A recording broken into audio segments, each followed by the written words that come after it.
అంతరాయతిమిరోపశాంతయే శాంతపావనమచింత్య వైభవం తం నరం వపుషి కుంజరం ముఖే మన్మహే కిమపి తుందిలం మహః వసుదేవసుతం దేవం కంసచానూరమర్ధనం దేవకీ పరమానందం కృష్ణం వందే జగద్గురుం శ్రీకృష్ణం వందే జగద్గురుం. భగవద్బంధువులకు, ఆత్మస్వరూపులకు, సత్యాన్వేషులకు పరమ పవిత్రమైనటువంటి భాగవతంలోని తత్వ రహస్యాలలో 3వ భాగానికి స్వాగతం, సుస్వాగతం. తత్వం అంటే ఆ భగవంతుడివి నువ్వే అయి ఉన్నావు అనేటటువంటి సత్యం. భగవంతుడు మనమే అయి ఉన్నాము అన్నప్పుడు మనకు భగవంతుల్లో ఉన్న శక్తులు ఎందుకు లేవంటే సాధన. ఇప్పుడు మనం రోడ్డు మీద చూస్తూ ఉంటాం, సన్నగా ఉంటాడు వాడు, బక్కగా, పర్సనాలిటీ కూడా సరిగ్గా ఉండదు, వాడు కర్ర పట్టుకొని 10 మందిని కొట్టగలుగుతూ ఉంటాడు. మరి అంతకంటే కూడా పెద్ద పర్సనాలిటీ ఉండి, ఎంతో ఇదిగా ఉండి మనం ఎవరిని ఎదుర్కోలేకపోతూ ఉంటాం. దానికి కారణం ఏంటి అంటే ఎవరి శక్తిని వాడు గుర్తించాడో ఆ శక్తిని వాడు ఉపయోగించుకోగలుగుతాడు. అయితే మనలో ఉన్నటువంటి శక్తిని మనం గుర్తించుకోలేదు. అదేవిధంగా మనలో ఉన్నటువంటి భక్తిని, మనలో ఉన్నటువంటి జ్ఞానాన్ని, మనలో ఉన్నటువంటి సంపదను మనం గుర్తించుకోకపోతే భగవంతుడికి దగ్గర అవడం అనేటటువంటిది అసంభవం. కాబట్టి ఏ ఆధ్యాత్మిక మార్గమైనప్పటికీ కూడా మనని భగవంతుడి దగ్గరికి చేర్చేలాగా ఉండాలి. అంటే భగవంతుడికి దూరం చేసేలాగా కాకుండా భగవంతుడికి దగ్గర చేసేలాగా ఉండాలి. భగవంతుడికి దగ్గర చేయడం అంటే ఏమిటి అంటే ఇప్పుడు పూజలు అవి ఇవి ఉన్నాయి, అవి తప్పని కాదు. అవి చేస్తూ మనస్ఫూర్తిగా భగవంతుల్లో లీనమైపోతే చాలు. ప్రశాంత చిత్తంలో భగవంతుల్లో లీనమైపోగలిగితే చాలు. మరొక్క ఆలోచన లేకుండా భగవంతుడితో లీనమైపోతే చాలు. కానీ నోరు మంత్రాలు చదువుతున్నా కూడా మనస్సు పరిపరి విధాల ఆలోచిస్తూ ఉన్నప్పుడు అది ఒక ఒక ఒక దాన్ని భక్తి అనడం ఎంతవరకు సమంజసం అనేది మనం ఆలోచించుకోవాలి, మొదటిది. రెండోది, అది సరైన కర్మకాండ కిందికి కూడా రాదు. ఒక కర్మకాండ కూడా సరిగా చేయనప్పుడు, మా ఇంట్లోపల మా నాన్నగారి తిథికి బ్రాహ్మణులు వస్తారు కదా, వాళ్ళు వచ్చేసి మధ్య లోపల జోక్స్ చేస్తూ, మధ్య లోపల కబుర్లు చెప్తూ, ఆఫీస్ విషయాలు అడుగుతూ, ఆఫీస్ విషయాలు చెప్తూ, వాళ్ళ విషయాలు చెప్తూ, ఇలా జోక్స్ చేస్తూ ఉంటే మనం కామ్గా ఉన్నాం అనుకోండి, వాళ్ళు ఇంకోసారి జోక్స్ చేయరు. అంటే ఏంటంటే ఇది మేము చేస్తున్నటువంటిది శ్రాద్ధ కర్మ. శ్రాద్ధ అంటే ఏంటి? శ్రద్ధతో చేసేటటువంటి దాన్ని శ్రాద్ధ కర్మ అంటాము. సో అదేవిధంగా ఏ కర్మకాండ అయినప్పటికీ కూడా మనం శ్రద్ధగా చేసినట్లయితే తప్పు లేదు. కాకపోతే శ్రద్ధగా చేయడం అనేటటువంటిది అసంభవము. మనం అంతా ఏమనుకుంటూ ఉంటామంటే ఇది చేయడం వల్ల ఈ లాభం వస్తుంది, అది చేయడం వల్ల ఆ లాభం వస్తుంది. కనీసం చేయడం వల్ల, కొంతమంది చేయను కూడా చేయరు, వేరే వాళ్ళతో చేయించేసేసి నాకు లాభం వస్తుంది అనుకుంటారు. కొంతమంది కేవలము ప్రసాదం తీసుకోవడం ద్వారా నాకు అన్ని ఫలితాలు వస్తాయి అనుకుంటారు. ఒక్క క్షణం దేవుని దండం పెట్టుకోవడం ద్వారా నాకు అన్ని ఫలితాలు వచ్చేస్తాయి అనుకుంటారు. నేను మంచివాడిని అనుకుంటూ ఉంటారు. కాస్త బయటికి వెళ్ళారంటే వారే జనాల మీద చాడీలు చెప్తూ ఉంటారు, జనాలందరినీ కూడా చెడు కోరుకుంటూ ఉంటారు. కాబట్టి ఏంటంటే భక్తి అనేటటువంటిది మీరు ఏ పని చేసినా సరే, మీరు అభిషేకమే చేయాల్సిన అవసరం లేదు. నిజం చెప్పాలంటే అభిషేకం చేయడం చాలా గొప్ప పని. ఎందుకు? మీకేమవుతుందంటే ఈ ఆలయాలలో, నేను ఇంతకుముందు చెప్పి ఉంటాను, ఆలయాలలో విగ్రహం పెట్టేది ఏదో టైంపాస్కి పెట్టరు వాళ్ళు. విగ్రహం పెట్టే ముందు ఏం చేస్తారు? ప్రకృతి శక్తులలో ఉన్నటువంటి భగవంతుడి శక్తిని ఒక దగ్గర కేంద్రీకరిస్తారు. మళ్ళీ ఒకసారి చెప్తున్నాను, ప్రకృతి అంతా కూడా భగవంతుడు ఉన్నాడు. అదే అందరూ ఒప్పుకొని తీరవలసింది. ఎందుకంటే ఇది శ్రీనివాసు చెప్పిన మాట కాదు కదా, ఇది మనము అన్ని చోట్ల చదువుకున్నాం. భాగవతంలో చదువుకున్నాం, భగవద్గీతలో చదువుకున్నాం, ప్రతి చోట కూడా చదువుకున్నాం. ఏమని? భగవంతుడు అంతటా వ్యాపించి ఉన్నాడు. చర అచర, కదులుతున్నవి కదలనవి, అంటే స్థావర జంగమాల అన్నింటిలో కూడా భగవంతుడే ఉన్నాడు. అదేవిధంగా జడ వస్తువులలో, చైతన్య వస్తువులలో కూడా ఉన్నాడు. ఇప్పుడు నా శరీరం అంతా కూడా జడము, నా మనస్సుతో సహా మొత్తము జడమే, నా ఇంద్రియాలు జడము. కానీ ఇందులోపల వాసుదేవుని రూపం లోపల, వాసుదేవుడు అంటే వసించేవాడు, నివసించేవాడు, క్షేత్రజ్ఞుడు, పురుషుడు అంటే ఏంటి? పురములో శయనించేవాడు. పురం అంటే ఏంటి? నవద్వారములతో ఉన్నటువంటి ఈ పురములో ఒక ఆత్మస్వరూపము శయనిస్తూ ఉంటుంది, అది భగవంతుడు. కాబట్టి మన శరీరంలో భగవంతుడు లేడు అనుకోవడం అది అబద్ధం. మనలోనే ఉన్నటువంటి ఆ భగవంతుడిని మనం గుర్తించగలగడం అనేటటువంటిది మన అదృష్టం. అయితే గుర్తించిన తర్వాత ఇంకా మనకు బెంగ ఉండదు. ఇప్పుడు గుర్తించే వరకే మనకి ఇబ్బందులు, గుర్తించిన తర్వాత ఇంకా బెంగ ఉండదు. ఎందుకంటే ఎప్పుడు నాలోని శక్తిని నేను గుర్తుపడతానో అప్పుడు నేను భయపడాల్సినటువంటి అవసరం లేదు. ఒక వ్యక్తి ఉన్నాడు, ఆ వ్యక్తికి స్టేజ్ మీద రావడము భయం అన్నమాట. కానీ ఇంట్లో బాగా ప్రాక్టీస్ చేసుకొని వస్తాడు, ఎలాగో అలాగా స్టేజ్ మీద మాట్లాడదామని. స్టేజ్ ఎక్కుతాడు, ఎక్కగానే అంతా భయం అనిపిస్తూ ఉంటుంది, ఏదో ఇంకా భయం వేసేస్తూ ఉంటుంది, వణికిపోతూ ఉంటాడు. కళ్ళు మూసుకుని ఒక్కసారిగా ఆ రాగాన్ని ఆలపిస్తూ ఉంటాడు. ఆలపిస్తూ ఉంటే ఏమైపోతుంది, ఒక్కసారిగా జనాలందరూ ఆ గొంతులో శ్రావ్యతను చూసి చప్పట్లు కొడతారు. ఎప్పుడైతే జనాలు చప్పట్లు కొడతారో అప్పుడు అతడికి స్టేజ్ ఫియర్ తగ్గిపోతుంది. ఏ వ్యక్తికైతే స్టేజ్ ఫియర్ ఉందో ఒక చప్పట్ల ద్వారా తగ్గిపోయింది, ఒక గుర్తింపు ద్వారా తగ్గిపోయింది, తనలో తాను లీనమైపోవడం ద్వారా తగ్గిపోయింది. అదేవిధంగా మన జీవితంలో కూడా మనం ఒక్కసారి దేవుడున్నాడు అనుకుంటే మన మొహంలో అదే కాన్ఫిడెన్స్ వస్తుంది.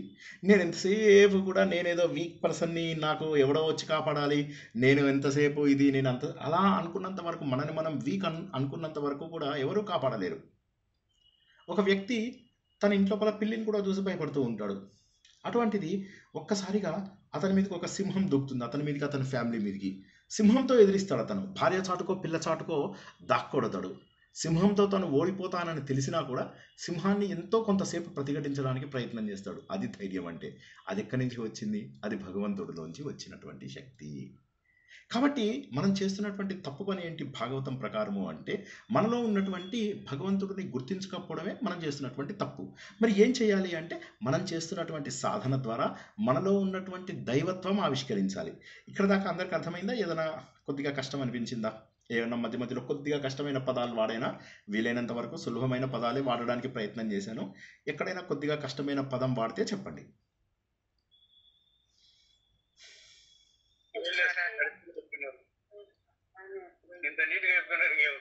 లేదు ఒక్కొక్కసారి తెలుగులో కూడా కొన్ని పదాలు అర్థం కావు కదా.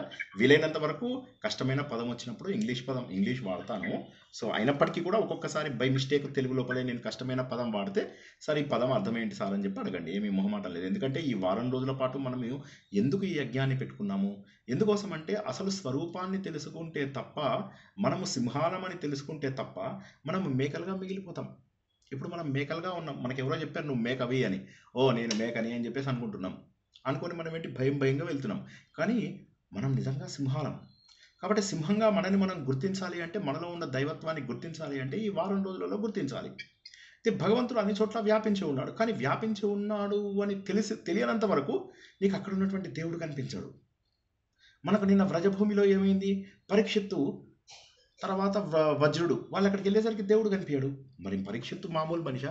పరీక్షిత్తు మహానుభావుడు. పరీక్షిత్తు అర్జునుడి యొక్క మనుమడు, ధర్మరాజు వీళ్ళందరికీ మనుమడవుతాడు. అతను హస్తినాపురానికి అద్భుతమైనటువంటి రాజు. కలిపురుషుడు కూడా భయపడిపోతాడు మరి ఆయన నుంచి. మరి అటువంటి అతనికి కూడా వ్రజభూమి కనిపించకపోవడం ఏంటి? వ్రజభూమిలో కనీసం ఒక ఆవు, ఒక దూడ, ఒక జీవము ఏది కనిపించదు. వజ్రుడు, మరి వజ్రుడు మహానుభావుడు, కృష్ణుడి వంశంలో చెందినవాడే, కృష్ణుడికి మునిమన్మడు. మరి అతడికి కూడా ఒక్కరు కూడా కనిపించరు. దానికి కారణం ఏమిటి? దానికి నిన్న మనం తెలుసుకున్నాము వాస్తవ లీలలు అని, వ్యావహారిక లీలలు అని చెప్పి 2 విషయాలు తెలుసుకున్నాము. వాస్తవ లీలలు అంటే ఏంటంటే, భగవంతుడు తన భక్తులతో అంటే తనతోని ఐక్యమైన వారితోటి ఆనందంగా గడిపేటటువంటి ఒక ప్రాంతము. భగవంతుడు 3 రకాల జనాలతో ఉంటాడు అని నిన్న మనం తెలుసుకున్నాము. ఎవరైతే ఆల్రెడీ మోక్షం సాధించారో, అంటే ఎవరైతే భగవంతుడి యొక్క స్వరూపాన్ని ఆల్రెడీ ధరించారో వారు ఫస్ట్ కేటగిరీ. వాళ్ళని ఏమంటారు? ప్రథమ శ్రేణి అంటారు, అంటే టాప్ కేటగిరీ. సెకండ్ లెవెల్కి వచ్చేసరికి ఏమైపోతుంది? ఎవరైతే మోక్షాన్ని కోరుకుంటారో, మోక్షాన్ని ఎందుకు కోరుకుంటారు? ఎందుకంటే వాళ్ళకి ఈ బంధాల పైన ఎంతో కొంత విముఖత ఉంది. వారికి ఎక్కడో హృదయం లోపల తెలుస్తుంది ఏంటంటే, నేను శరీరాన్ని కాదు. ఎందుకంటే రేపు నేను ఈ శరీరం పడిపోయిన తర్వాత నన్ను అందరూ కూడా ప్రేమిస్తారా? నన్ను ఎంతమంది గుర్తుంచుకుంటారు? నా పిల్లలే నన్ను గుర్తుంచుకోరు, నా భార్య నన్ను గుర్తుంచుకోదు, నా బంధువులు నన్ను వారం రోజుల్లో మర్చిపోతారు, 12వ రోజు నాడు మంచి భోజనాలు చేసుకుని తినేస్తారు. సో కాబట్టి నేను ఈ శరీరాన్ని కాదు, కాబట్టి నేను ఈ శరీరానికంటే అతీతమైనటువంటి ఏదో ఉంది, అది ఏమిటో నాకు తెలియదు అని చెప్పేసి ఆ ముముక్షువు కేటగిరీలోకి ఎవరైతే వెళ్తారో, అంటే అర్జునుడు, ఉదాహరణకు అర్జునుడు, మనమంతా కూడా ముముక్షువులమే. మనందరం కూడా ఏంటి? నిజమైనటువంటి వైరాగ్యం కోసం ప్రయత్నం చేస్తున్నాం. అంటే ఇందులోపల కొంతమందికి ఇంకా భార్య, పిల్లలు, మనవళ్ళు, మనవరాలు, ఇంకా చాలా ప్రేమలు ఉన్నాయి. బంధాల నుంచి మోహాలలోకి వెళ్ళిపోతున్నారు. కానీ మోహాన్ని అణుచుకున్నవాడు బాధ్యతగా చేస్తూ, మోహాన్ని ఎవరైతే అణుచుకున్నప్పుడు ఏమవుతుందంటే వారికి ఎంతో కొంత ముముక్షత్వం వస్తుంది. అంటే నేను భగవంతుడి దారిలో వెళ్ళాలి అనేది వస్తుంది. ఇది సెకండ్ కేటగిరీ. వీళ్ళు కూడా చాలా గొప్పవాళ్ళు. 3వ కేటగిరీలో ఉన్న వాళ్ళు ఏంటంటే భగవంతుడు కనిపిస్తే బాగుండనే కోరిక ఉంటుంది కానీ వాళ్ళు బంధంలో వదులుకోరు. దేవతలు కానీ మనుషులు కానీ రాక్షసులు కానీ వీళ్ళందరూ ఏంటంటే ఇందులో కూడా మంచి కేటగిరీ ఎవరైతే ఉన్నారో వాళ్ళ థర్డ్ కేటగిరీ. ఫోర్త్ కేటగిరీని వదిలేద్దాం. ఫోర్త్ కేటగిరీ పరమ దుర్మార్గులు ఉంటారు. ఇక వాళ్ళకి దేవుడితో సంబంధం లేదు, ఏమీ లేదు. మీరు రోడ్డు మీద మామిడి పళ్ళు కొంటారు, కొనగానే నాలాంటి వాడు ఎవడో అమాయకుడు ఉంటాడు. ఏమయ్యా ఎంత కిలో అంటే వాడు చెప్తాడు 70 రూపాయలు అంటాడు. సరే 2 కిలోలు ఇచ్చేయంటే సార్ 3 కిలోలు తీసుకోండి సార్, ఓకే ఇచ్చేసే అంటాం. అని వాడు చూస్తాడు ఇట్లాగా వీడు బైక్ దిగట్లేదు సో అని చెప్పేసి ఏం చేస్తాడు, 3 కిలోల్లో కనీసం 4-5 పండ్లు పాడైపోయిన పండ్లు పెట్టడానికి ప్రయత్నం చేస్తాడు. అంటే 1 కిలో అయినా నన్ను మోసం చేయడానికి ప్రయత్నం చేస్తాడు. అంటే ఈ విధంగా వీళ్ళకి పాప భీతి కూడా లేదు. నేను అతడికి జీవితంలో ఎప్పుడూ కూడా అన్యాయం తలపెట్టి ఉండను. ఇటువంటి సంఘటనలు మీ అందరికీ అయ్యే ఉంటాయి కదా, అవలేదా? ఇలాంటి సంఘటనలు మీకు ఎవరికి అవ్వలేదా? లేదు సార్ మా మామిడి పళ్ళు మేమే వెతుక్కు.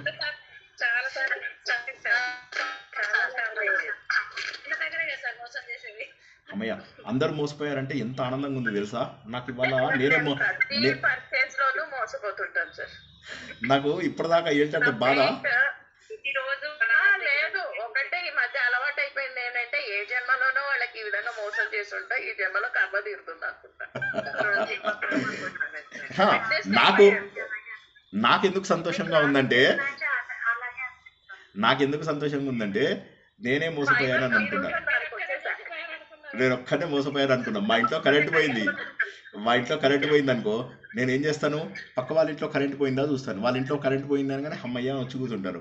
మా ఇంట్లో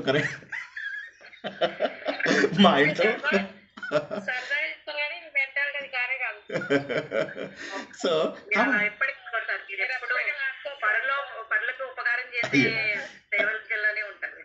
పర్లేదు జస్ట్ ఇది మనం కాస్త సరదాగా అంటే మరీ సీరియస్గా చెప్పుకుంటున్నామని ఒక్కసారి జోక్గా చెప్పాను. కొద్దిగా కష్టమైన టాపిక్.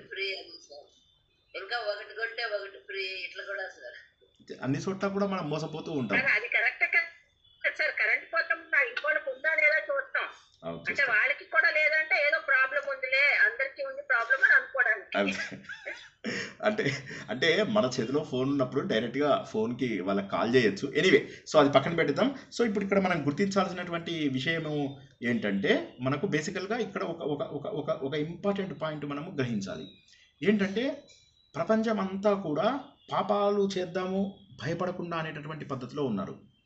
నా పాపాలు నేను చేసినటువంటి తప్పులు ఎవరు చూస్తున్నారులే అని చెప్పేసి ఉంటారన్నమాట. కానీ నేను చెప్తున్నది ఈ కేటగిరీని అసలు దేవుడు కన్సిడర్ కూడా చెయ్యడు అని చెప్పి చెప్తున్నాను. ఫస్ట్ 3 కేటగిరీస్ ఎవరికైనా జ్ఞాపకం ఉన్న ఇంకొకసారి చెప్తా చూడండి. ఫస్ట్ కేటగిరీ ఆల్రెడీ భగవంతుడు స్వరూపులం అని చెప్పి తెలిసిపోయి ఆనందంగా ఉన్న వాళ్ళు ఫస్ట్ కేటగిరీ. వాళ్ళు ఎప్పుడుగా భగవంతుడితోటే ఉంటారు. ఇంకా వాళ్ళు మళ్ళీ ఇక రావడం అది ఇది ఉండదు. ముముక్షువులు అంటే మనలాంటి కేటగిరీ. మనం ఏంటంటే మోక్షం అంటే ఏంటో తెలుసుకోవాలి అని చెప్పేటటువంటి బలమైన కోరిక ఉన్నవాళ్ళు. బలమైన కోరిక అంటే ఇది కాదు జీవితం, ఖచ్చితంగా ఇది కాదు జీవితం, ఎందుకంటే అని తెలిసి ఏదో ఉంది ఖచ్చితంగా, దీనిని దాటినటువంటి శక్తి ఏదో ఉంది, దీనిని దాటినటువంటి ఆనందం ఏదో ఉంది. నేను కేవలం శరీరం కాదు, శరీరం పడిపోయిన తర్వాత కూడా జీవిస్తాను. మరి ఎక్కడికి వెళ్తాను, ఏం చేస్తాను, ఎలా ఉంటాను, ఇంకొక జన్మ తీసుకుంటానా లేదా, తీసుకుంటే ఎలాంటి జన్మ తీసుకుంటాను, ఇటువంటి ఆలోచనలు చేసే గ్రూప్ ఎవరైతే ఉంటారో వీళ్ళు సెకండ్ కేటగిరీకి వస్తారు. వీళ్ళకు కూడా భగవంతుడు తప్పకుండా సహాయపడుతూ ఉంటాడు. 3వ కేటగిరీ ఉన్న వాళ్ళని ఏంటంటే భగవంతుడు దేవతలు రాక్షసులు వీళ్ళందరూ ఎవరైతే కొద్దిగా హై లెవెల్ పీపుల్, అంటే వాళ్ళు సాధన చేస్తారు కాకపోతే వాళ్ళకి మోక్షత్వం ఉండదు. అందుకోసం వాళ్ళని ఏం చేశాడంటే దేవుడు తనతో పాటుగా వ్రజభూమిలో, తను ఎప్పుడైతే వ్రజభూమిలో తను జన్మనెత్తాడో అదే వ్రజభూమిలో వీళ్ళందరూ దేవతలు ఈ మిగిలిన గ్యాంగ్ అంతా ఎవరైతే ఉంటారో వాళ్ళందరినీ తనతో పాటు జన్మనెత్తించి మళ్ళీ యదువంశం అంతా నాశనం అయిపోయిన తర్వాత మళ్ళీ వాళ్ళందరినీ ఎవరి పొజిషన్స్లో వాళ్ళకి వెళ్ళిపోయారు. దేవుడిలో కలిసిపోలే వాళ్ళు. అర్థమైంది? థర్డ్ కేటగిరీ అర్థం కాని వాళ్ళు ఒకసారి అడగండి.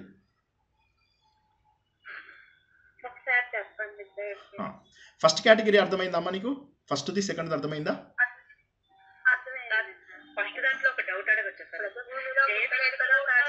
ఒక్క నిమిషం, సౌజన్య గారు తర్వాత లక్ష్మీ గోవిందులూరు గారు అడగండి ఒకరి తర్వాత ఒకరు. జయ విజయులు కూడా వాళ్ళు సాక్షాత్తు మోక్షాన్ని పొంది స్వామి స్వరూపంలోనే ఉంటారు. మరి మళ్ళీ వాళ్ళు జన్మ తీసుకున్నారు, మరి జన్మ తీసుకోవాల్సిన అవసరం ఉండదు కదా. సాయుధ్యమైన వాళ్ళు సారీ అడగండి. అంటే వాళ్ళు చేసిన చిన్న మిస్టేక్ కి సాయుధ్యాన్ని పొంది కూడా మళ్ళీ వాళ్ళకి రాక్షస రూపం ఇచ్చారు కదా, అది నాకు కొంచెం. సాయుధ్యం పొందారు, సాయుధ్యం పొందలేదు వాళ్ళు, సారూప్యం పొందారు. ఇది సారూప్యం పొందారు. ఇదంతా సాలోక్యము, సామీప్యము, సారూప్యము, సాయుధ్యము 4 రకాల ఇవి ఉంటాయి. సాయుధ్యం పొందిన వాళ్ళు ఇంకా హైయెస్ట్ లెవెల్ అన్నమాట. ఇప్పుడు మనకేంటంటే ఈ అజామీలుడు అని చెప్పేసి మనం కథ చదువుకున్నాం కదా, చనిపోయినప్పుడు తన కొడుకు పేరు పిలుస్తాడు. అంటే అతను ఎంత చెడ్డవాడైనప్పటికీ కూడా ఒకప్పుడు అతడు చాలా గొప్ప బ్రాహ్మణుడు. అతను మంచి ఇంట్లోపల కర్మకాండాలు కానీ భగవంతుడి పైన భక్తి కానీ అన్నీ ఉన్నటువంటి వ్యక్తి. అతను మరణించేటప్పుడు తన కొడుకు పేరు పిలవగానే నారాయణ లోకంకి వెళ్ళాడు అంటే డైరెక్ట్గా దేవుల్లో కలిసిపోయాడని కాదు, సాధన చేసేటటువంటి పరిస్థితికి వెళ్తాడు. అక్కడికి వెళ్ళి కొన్నాళ్ల పాటు సాధన చేసి మళ్ళీ భగవంతుల్లో కలుస్తాడు. అంటే సాధన ఎక్కడికి వెళ్ళినా కూడా సాధన తప్పదు. మనం ఇక్కడ తప్పించుకున్నా సాధన ఇంకో చోట చేయవలసిందే. అయితే ఏంటంటే కనీసం సాధన చేసే పరిస్థితికి రావడం మన అదృష్టం. చాలాసార్లు ఏమవుతుందంటే సాధన చేసే పరిస్థితికి రాకుండా పశువుల్లాగా పక్షుల్లాగా పుట్టడానికి అవకాశం ఉంది. అయితే అది కథగా తీసుకోవాలి. మీరు కథలో ఉన్న తత్వాన్ని తీసుకోవాలి. కథలో ఉన్న తత్వం ఏంటి? ఎటువంటి స్థాయిలో కూడా పొగరు పనికిరాదు. వాళ్ళకి ఎందుకు శాపం వస్తుంది? వాళ్ళు జస్ట్ సనక సనందన వాళ్ళని ఆపినందుకు కాదు. సాత్విక లక్షణాలతో ఉండవలసినటువంటి వైకుంఠంలో నువ్వు ఏ విధంగా రాజస లక్షణాన్ని చూపించావు అని చెప్పి శాపం పెడతారు వాళ్ళు. అది ఎందుకంటే వైకుంఠం అంతా కూడా ఆనందకరమైనటువంటిది. పరబ్రహ్మ యొక్క 3 రూపాలు ఉంటాయి. పరబ్రహ్మకు 3 రూపాలు ఉంటాయి. బ్రహ్మ, విష్ణు, మహేశ్వరులు అని చెప్పేసి ఎవరైతే పరబ్రహ్మ ఫస్ట్ గాడ్ కింద 3 దేవతలు ఉంటారు.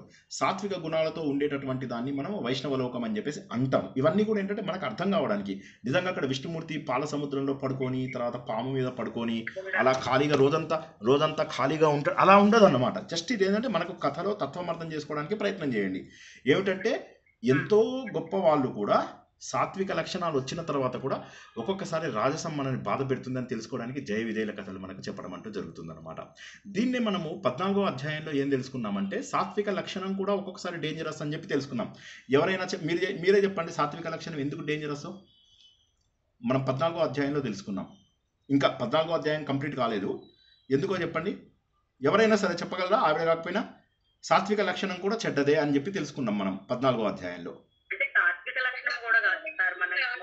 పొందాలి కదా. సాత్విక లక్షణం కూడా నేను చెప్తాను సార్. సాత్విక లక్షణం కూడా పుణ్యాన్ని సంపాదించుకుంటే మళ్ళీ జన్మ వస్తుంది అనుభవించడానికి. కానీ మీరు అది గెస్ట్ చేసి చెప్తున్నారు. కాదు మీరు 14వ అధ్యాయం మర్చిపోయారు. 14వ అధ్యాయంలో మర్చిపోయారు మీరు. ఓకే, 14వ అధ్యాయం మర్చిపోయారు, పర్వాలేదు, నో ప్రాబ్లం.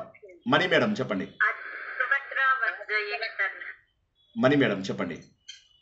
సాత్విక లక్షణం ఎక్కువైనా ఒక్కొక్కసారి అహంకారం రావడానికి అవకాశం వస్తుంది. అది ఏమన్నా ఒక అహంకారం వస్తుంది అంటే వీళ్ళందరూ నన్ను గుర్తిస్తున్నారు, ఈ సుఖంగా ఉంది, నాకు చాలా సంతోషంగా ఉంది, అందరూ నన్ను గౌరవిస్తున్నారు అని చెప్పినప్పుడు ఏమవుతుందంటే ఇక్కడి నుంచి మనము విడిపోవడానికి ఇష్టపడము. సాత్విక లక్షణము మనను బంధిస్తుంది. సాత్విక లక్షణములో బంధించే గుణం ఉన్నది అని చెప్పేసి. ఓకే, మనము అసలు టాపిక్ లోంచి చాలా డివియేట్ అయ్యాము. ఇందాక గోవిందలూరు గారు ఏదో ప్రశ్న అడగబోయారు, అది చెప్పండి. అది భూమిలో శ్రీకృష్ణుడు పుట్టాడా? ఆయన అక్కడ కదా పుట్టాడు, అంటే బృందావనం కదా వ్రజభూమి. అవును కరెక్టే. పుట్టిన వాసుదేవుడు అక్కడికి తీసుకెళ్తాడు కదా, వసుదేవుడు అక్కడికి తీసుకెళ్తాడు, ఇంకా అక్కడే ఉంటాడు తను. మిగతా వాళ్ళందరినీ కూడా ఆ భూమిలో పుట్టేలాగా చేస్తాడు. వ్రజభూమిలోనే తన లీలలన్నీ జరపాలి కాబట్టి ఆ లీలలు జరిపే ప్రదేశానికే మిగతా వాళ్ళందరినీ కూడా పిలిపించుకుంటాడు. మనలాంటి అంటే థర్డ్ కేటగిరీ ఎవరైతే ఉంటారో ఆ థర్డ్ కేటగిరీ వాళ్ళని అక్కడికి పిలిపించుకుంటాడు. ఈ థర్డ్ కేటగిరీలో ఉన్న వాళ్ళకి ఇంకా సాత్విక లక్షణాలు, రాజసిక లక్షణాలు కొన్ని పోయిన వాళ్ళు కాదన్నమాట. వాళ్ళందరినీ కూడా అక్కడికి పిలిపించుకున్నాడు. ఓకేనా? దేవకి వసుదేవులకు పుట్టాలి కాబట్టి మధురలో పుట్టాడు, అక్కడ ఉండాలి కాబట్టి అతన్ని అక్కడ తీసుకెళ్తాడు, బ్రజభూమికి తీసుకెళ్ళిపోయాడు. అది తన వాళ్ళందరూ అక్కడికే వస్తున్నారు. ఇంకా తనతో పాటు పుట్టినటువంటి దేవతలందరూ కూడా వ్రజభూమికే వస్తున్నారు కాబట్టి అక్కడికే తీసుకెళ్ళిపోతాడు. అక్కడికే తీసుకెళ్ళిపోమంటాడు, అక్కడికే వెళ్ళిపోతారు. అక్కడే మిగతా వాళ్ళందరూ కూడా శ్రీకృష్ణుడు వస్తున్నాడు అనగానే అందులో 3 రకాల జన్మ పొందిన వాళ్ళు ఉంటారు. ఒకరేమో ఫస్ట్ కేటగిరీ వాళ్ళు, ఇంకోళ్ళు సెకండ్ కేటగిరీ వాళ్ళు, ఇంకొకళ్ళు థర్డ్ కేటగిరీ వాళ్ళు. థర్డ్ కేటగిరీ వాళ్ళందరూ ఏంటంటే అవతారం చాలించి మళ్ళీ ఎవరి డ్యూటీస్లోకి వాళ్ళు వెళ్ళిపోతారు. అంటే వాళ్ళకి అది టెంపరీ. కానీ ఫస్ట్ అండ్ సెకండ్ కేటగిరీ ఎవరైతే ఉంటారో వాళ్ళు భగవంతుడికి దగ్గరగా ఉంటారు. కానీ ఇప్పుడు ఇక్కడ మనకు తెలిసింది ఏంటంటే వ్రజభూమిని వజ్రుడు కానీ పరీక్షిత్తు కానీ చూడలేకపోయారు. వీళ్ళు చూడలేకపోవడమే కాకుండా ఇప్పుడు ఇంకేమన్నా ప్రశ్నలు ఉన్నాయా ఎవరికైనా, లేకపోతే ముందుకెళ్ళనా? జై శ్రీకృష్ణ సార్.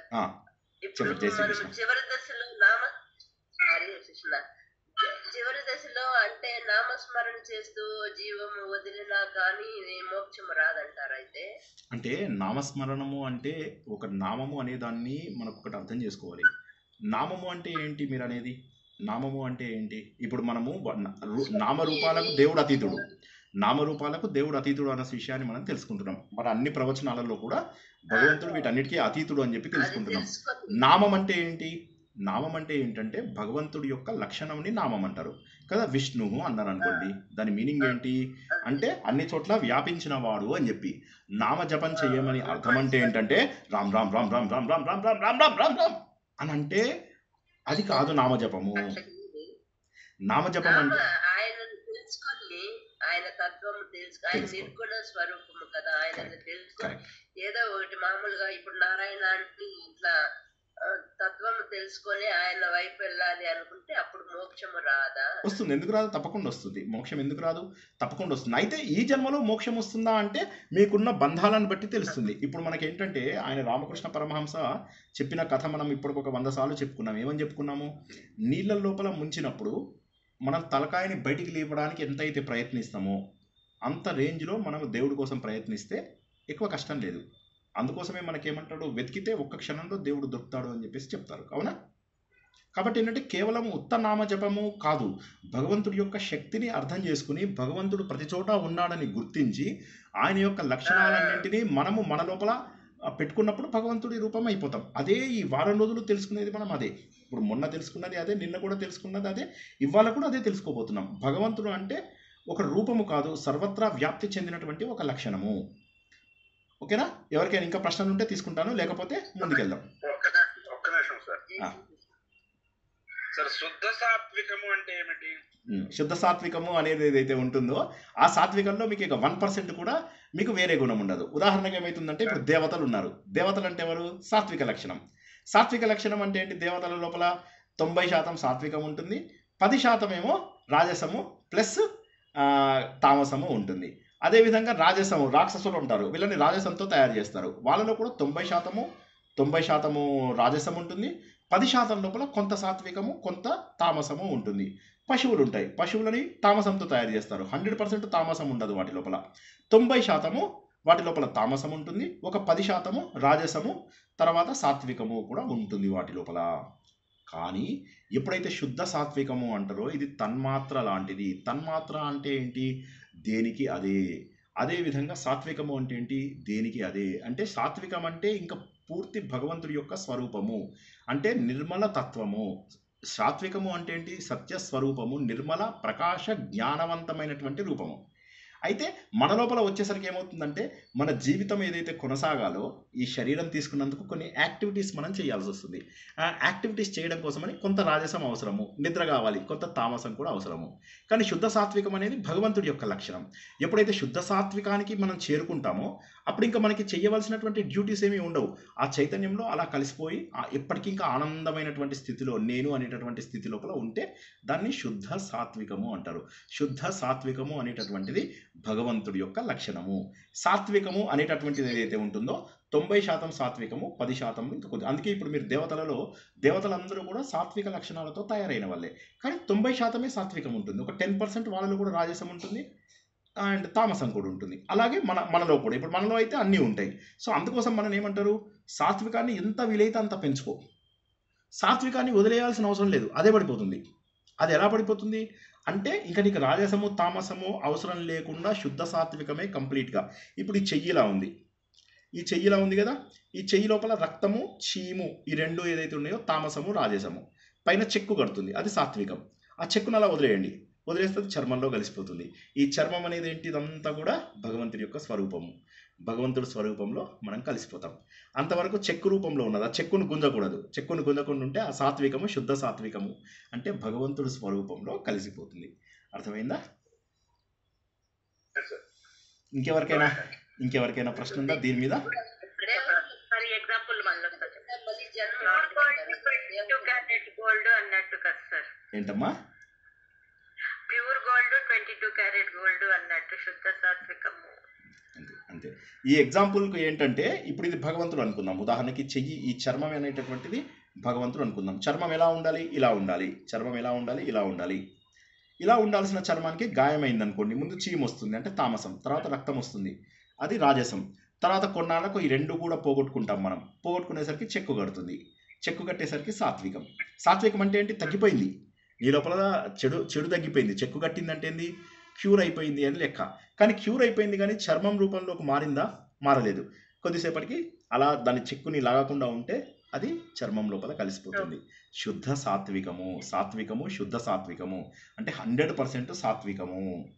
ఈ ప్రపంచం ప్రారంభమైనప్పుడు కూడా భగవంతుడి యొక్క లక్షణాల నుంచి 5 తన్మాత్రలు అని చెప్పి రిలీజ్ అయ్యాయి. తన్మాత్రలు అంటే వేటికి అవే. శబ్దము, స్పర్శము, రూపము, రసము, గంధము అనేటటువంటి ఆకాశము, వాయువు, అగ్ని, నీరు, ఇవన్నీ భూమి, ఇవన్నీ ఏవైతే ఉన్నాయో ఇవి ఎవరితోటి కలవనటువంటి స్టేజ్లో ఉన్నాయి. అప్పుడు ఎవరికి కనిపించలేదు అవి. ఆ తర్వాత ఒక దాంట్లో మరొకటి కలిసి మనకప్పుడు పంచభూతాలుగా తెలిసాయి. తన్మాత్రలు పంచభూతముగా పంచీకరణము అనేటటువంటి పద్ధతి ద్వారా మారిపోయాయి. ఇవి మనం ఆల్రెడీ తెలుసుకున్నాము. మళ్ళీ ఇవాళ చెప్తే మనకి ఇంకొద్దిగా టైం పడుతుంది కాబట్టి అదొక్కటి మళ్ళీ కావాలంటే పోస్ట్పోన్ చేసుకుందాం. ఇప్పుడు అది సాత్వికం కన్నా పై స్థితి కూటస్థ స్థిత ప్రజ్ఞత కూటస్థ స్థితి ఉంటుందా? శుద్ధ సాత్వికం భగవంతుడు తత్వం. సాత్వికం శుద్ధ సాత్వికం. స్థిత ప్రజ్ఞత అనేటటువంటిది ఏదైతే ఉన్నదో, స్థిత ప్రజ్ఞత అంటే మన లోపల కష్టం వచ్చినా సుఖం వచ్చినా ఒకే రకంగా ఉండడాన్ని స్థిత ప్రజ్ఞత అంటారు. అయితే ఈ స్థిత ప్రజ్ఞత వచ్చినప్పటికీ కూడా మీకు ఇంకా శరీరం ఉన్నంత వరకు కొంత రాజసము కొంత తామసము మీకు ఉంటాయి. కాబట్టి మీరు సాత్విక గుణం పెంచుకోవడం వరకే మీ గుణము, మీ లక్షణము. సాత్విక గుణము భగవంతుల్లో కలిసిపోవాలి అంటే జ్ఞాన స్వరూపులు అవ్వాలి. స్థిత ప్రజ్ఞతలో హయ్యెస్ట్ స్వరూపం అయినప్పుడు దాన్ని బ్రాహ్మ్య స్థితి అంటారు. సో స్థిత ప్రజ్ఞత సాధించడం అనేది తప్పనిసరి. స్థిత ప్రజ్ఞత తర్వాత మీరు భగవంతుల్లో కలిసిపోతారు. ఎందుకంటే శరీరం ఉంది కాబట్టి ఇంకా మీరు కలవరు. శరీరము అయిపోయింది, మీరు ఆల్రెడీ జీవన్ముక్తులు అయిపోయారు. ఇంకోసారి శరీరం తీసుకోరు. ఇంకా శరీరం ఉన్నంత వరకు ఇంకా మీకు కొంత ప్రారంధం ఉంది. శరీరం వెళ్ళిపోయిన తర్వాత మీరు ఇంకా భగవంతుల లోపల కలిసిపోతారు. జీవన్ముక్తి అంటే మీరు బతికుండగా ఉండేదాన్ని జీవన్ముక్తి అంటారు. ఇక మీరు భగవంతుడిలో కలిసిపోయిన తర్వాత ఇక మళ్ళీ జన్మ ఉండదు. భగవంతుడిలో కలిసిపోయిన తర్వాత మీకు ఇక జన్మ ఉండదు. ఓకేనా? అంటే ఈ మీరు బతికున్నన్ని రోజుల పాటు మీకు కొంత ప్రారంధం అనేది ఉంటుంది కదా. ఆ ప్రారంధం అనేటటువంటిది ఇంకా మీ శరీరాన్ని ఆపుతోంది. ప్రారంధం ఈ శరీరానికి రోగాలు వస్తాయి, ఈ శరీరాన్ని బాధ పెట్టే ఉంటాయి, ఇవన్నీ ఉంటాయి. జీవన్ముక్తి అంటే మీకు జీవితం ఉండగానే మీరు మోక్షం వచ్చేసింది, మీకు తెలిసిపోయింది. శరీరం అనేటటువంటి భ్రమ పోయింది. పోయినప్పుడు ఏమవుతుందంటే మీకు జీవన్ముక్తులు అయిపోయారు. కానీ ఇంకా జీవితం ఉంది. ఒకసారి మీరు ఈ శరీరం వదిలేసిన తర్వాత ఊర్వారుకం ఇవ బంధనాత్, పండిన దోసకాయ ఏ విధంగానైతే బంధనాలతోటి పట్టుకొని ఉందో అలా మీరు ఈ శరీరం అనే దాంతో ఇంకా ఇక్కడ బంధనంతో ఉన్నారు. ఒకసారి శరీరం వదిలేశాక ఇక మళ్ళీ మీరు శరీరం తీసుకోరు. జై శ్రీకృష్ణ. ఇంకేమన్నా ప్రశ్నలు ఉంటే సరే, లేకపోతే ముందుకెళ్దాం. వండర్ఫుల్. సో ఇప్పుడు మనం మళ్ళీ వ్రజభూమిలోకి వచ్చేద్దామా? సో వ్రజభూమిలోకి వచ్చిన తర్వాత ఇప్పుడు మనకి ఏం తెలిసింది? ఈ వజ్రనాభుడికి ఏమర్థమైందంటే ఓకే, ఇప్పుడు ఈ first category, second category, third category వాళ్ళ సంగతి నాకు తెలిసిపోయింది. కానీ మరి మిగతా జనాల కోసం ఎవరైతే వ్యావహారికంగా లోకంలో ఉన్నటువంటి జనాలు ఉన్నారు కదా, మరి వాళ్ళ సంగతి ఏంది? శ్రీకృష్ణుడు కనిపించాలి. ఇప్పుడు మీరు బృందావనం వెళ్తారు, మీకు శ్రీకృష్ణుడు కనిపిస్తాడా? రాత్రిపూట శ్రీకృష్ణుడు రాసలీల చేస్తాడు అని ఒక ప్రదేశంలో, ఇక్కడే శ్రీకృష్ణుడు రాసలీల చేస్తాడు, మీరు రాత్రి చూస్తే వస్తాడు అని చెప్పేసి అంటారన్నమాట. వస్తారా? రాసలీల చేసే ప్రదేశానికి వెళ్ళి వస్తాడు, మీకు కనిపించడానికి. మనకు కనిపించమంతే. ఎందుకంటే వ్యావహారిక లీలలలో ఉన్నటువంటి వారికి వాస్తవ లీలలు కనిపించేటటువంటి అవకాశం లేదు అని నిన్న మనం తెలుసుకున్నాం. వాస్తవ లీలలు కేవలం ఆ ఫస్ట్ టాప్ 3 పీపుల్కి మాత్రం తెలుస్తాయి. ఈ 4th కేటగిరీలో ఉన్నటువంటి వాళ్ళకు అది తెలిసేటటువంటి అవకాశం లేదు అని చెప్పేసి చెబుతున్నాడు అనమాట. సో ఇప్పుడు దీనికి ఒక ఉదాహరణ చెప్తాను. నేను కైలాస మానసరోవరం వెళ్ళినప్పుడు మా అమ్మందనమాట, నీకున్న దీనికి నీకు ఖచ్చితంగా కైలాస పర్వతం దగ్గర నీకు ఖచ్చితంగా దేవుడు కనిపిస్తాడరా, నీకు తప్పకుండా నీకు అది అని చెప్పేసి మా అమ్మ చెప్పింది అనమాట. చెప్తే నేను చాలా సంతోషపడ్డాను. అనుకోకుండా ఆ రోజు నా బర్త్డే కూడా, ఆ రోజు పౌర్ణమి నా బర్త్డే.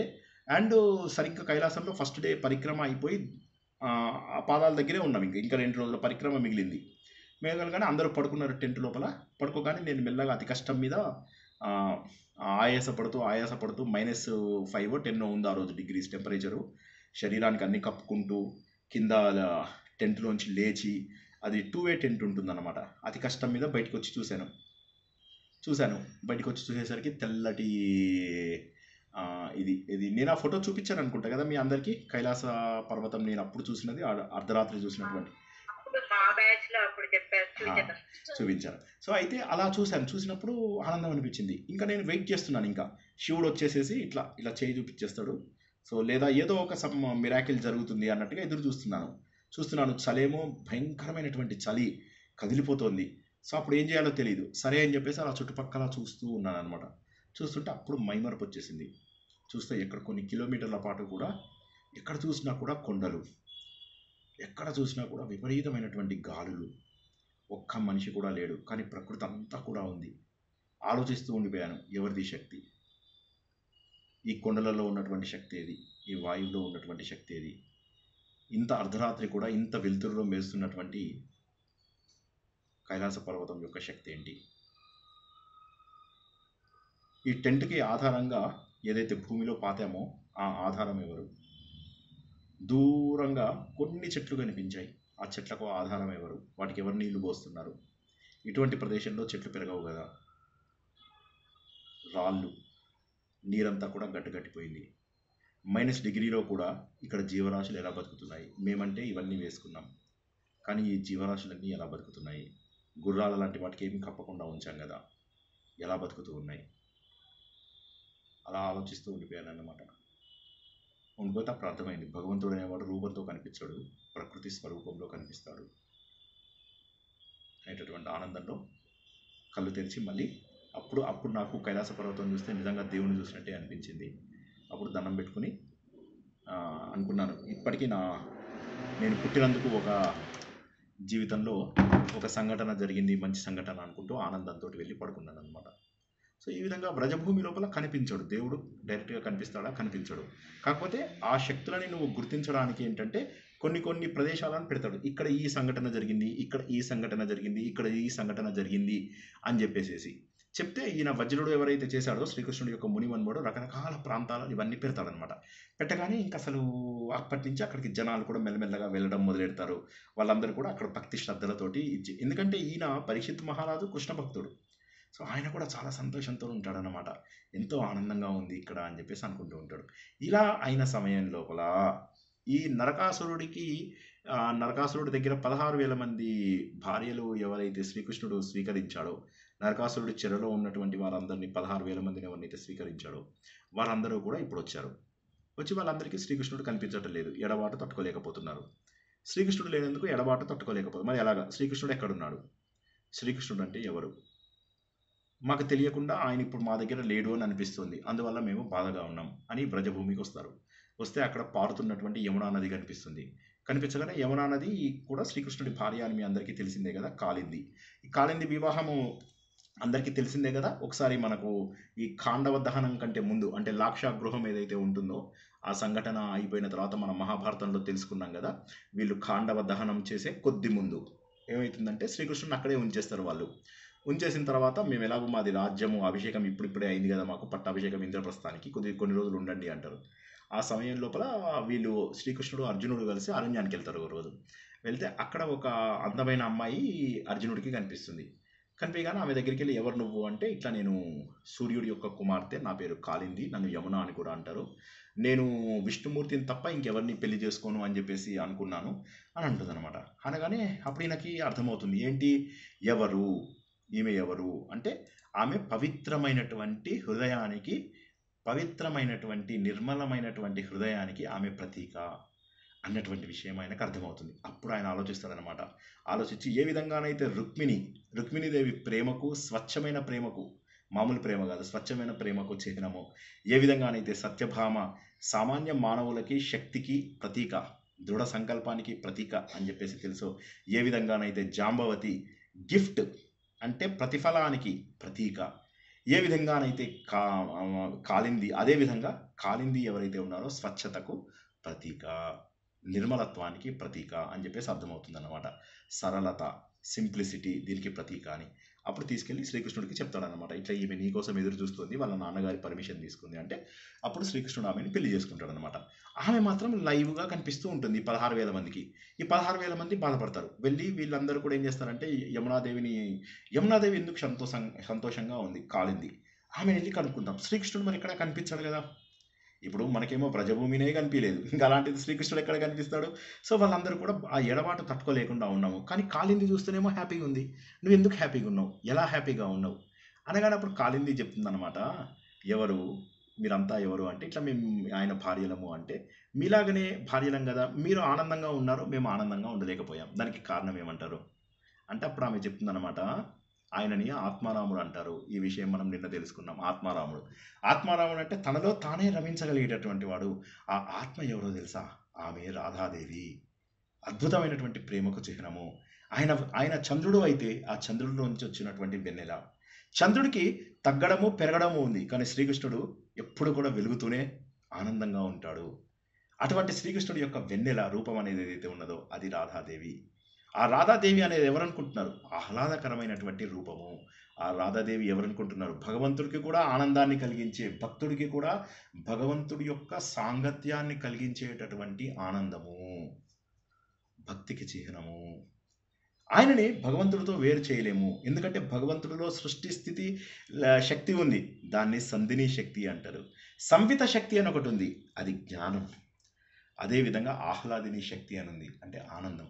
ఈ అన్ని శక్తులు కూడా భగవంతుడికి రాధాదేవి రూపంలోనే అందుతాయి.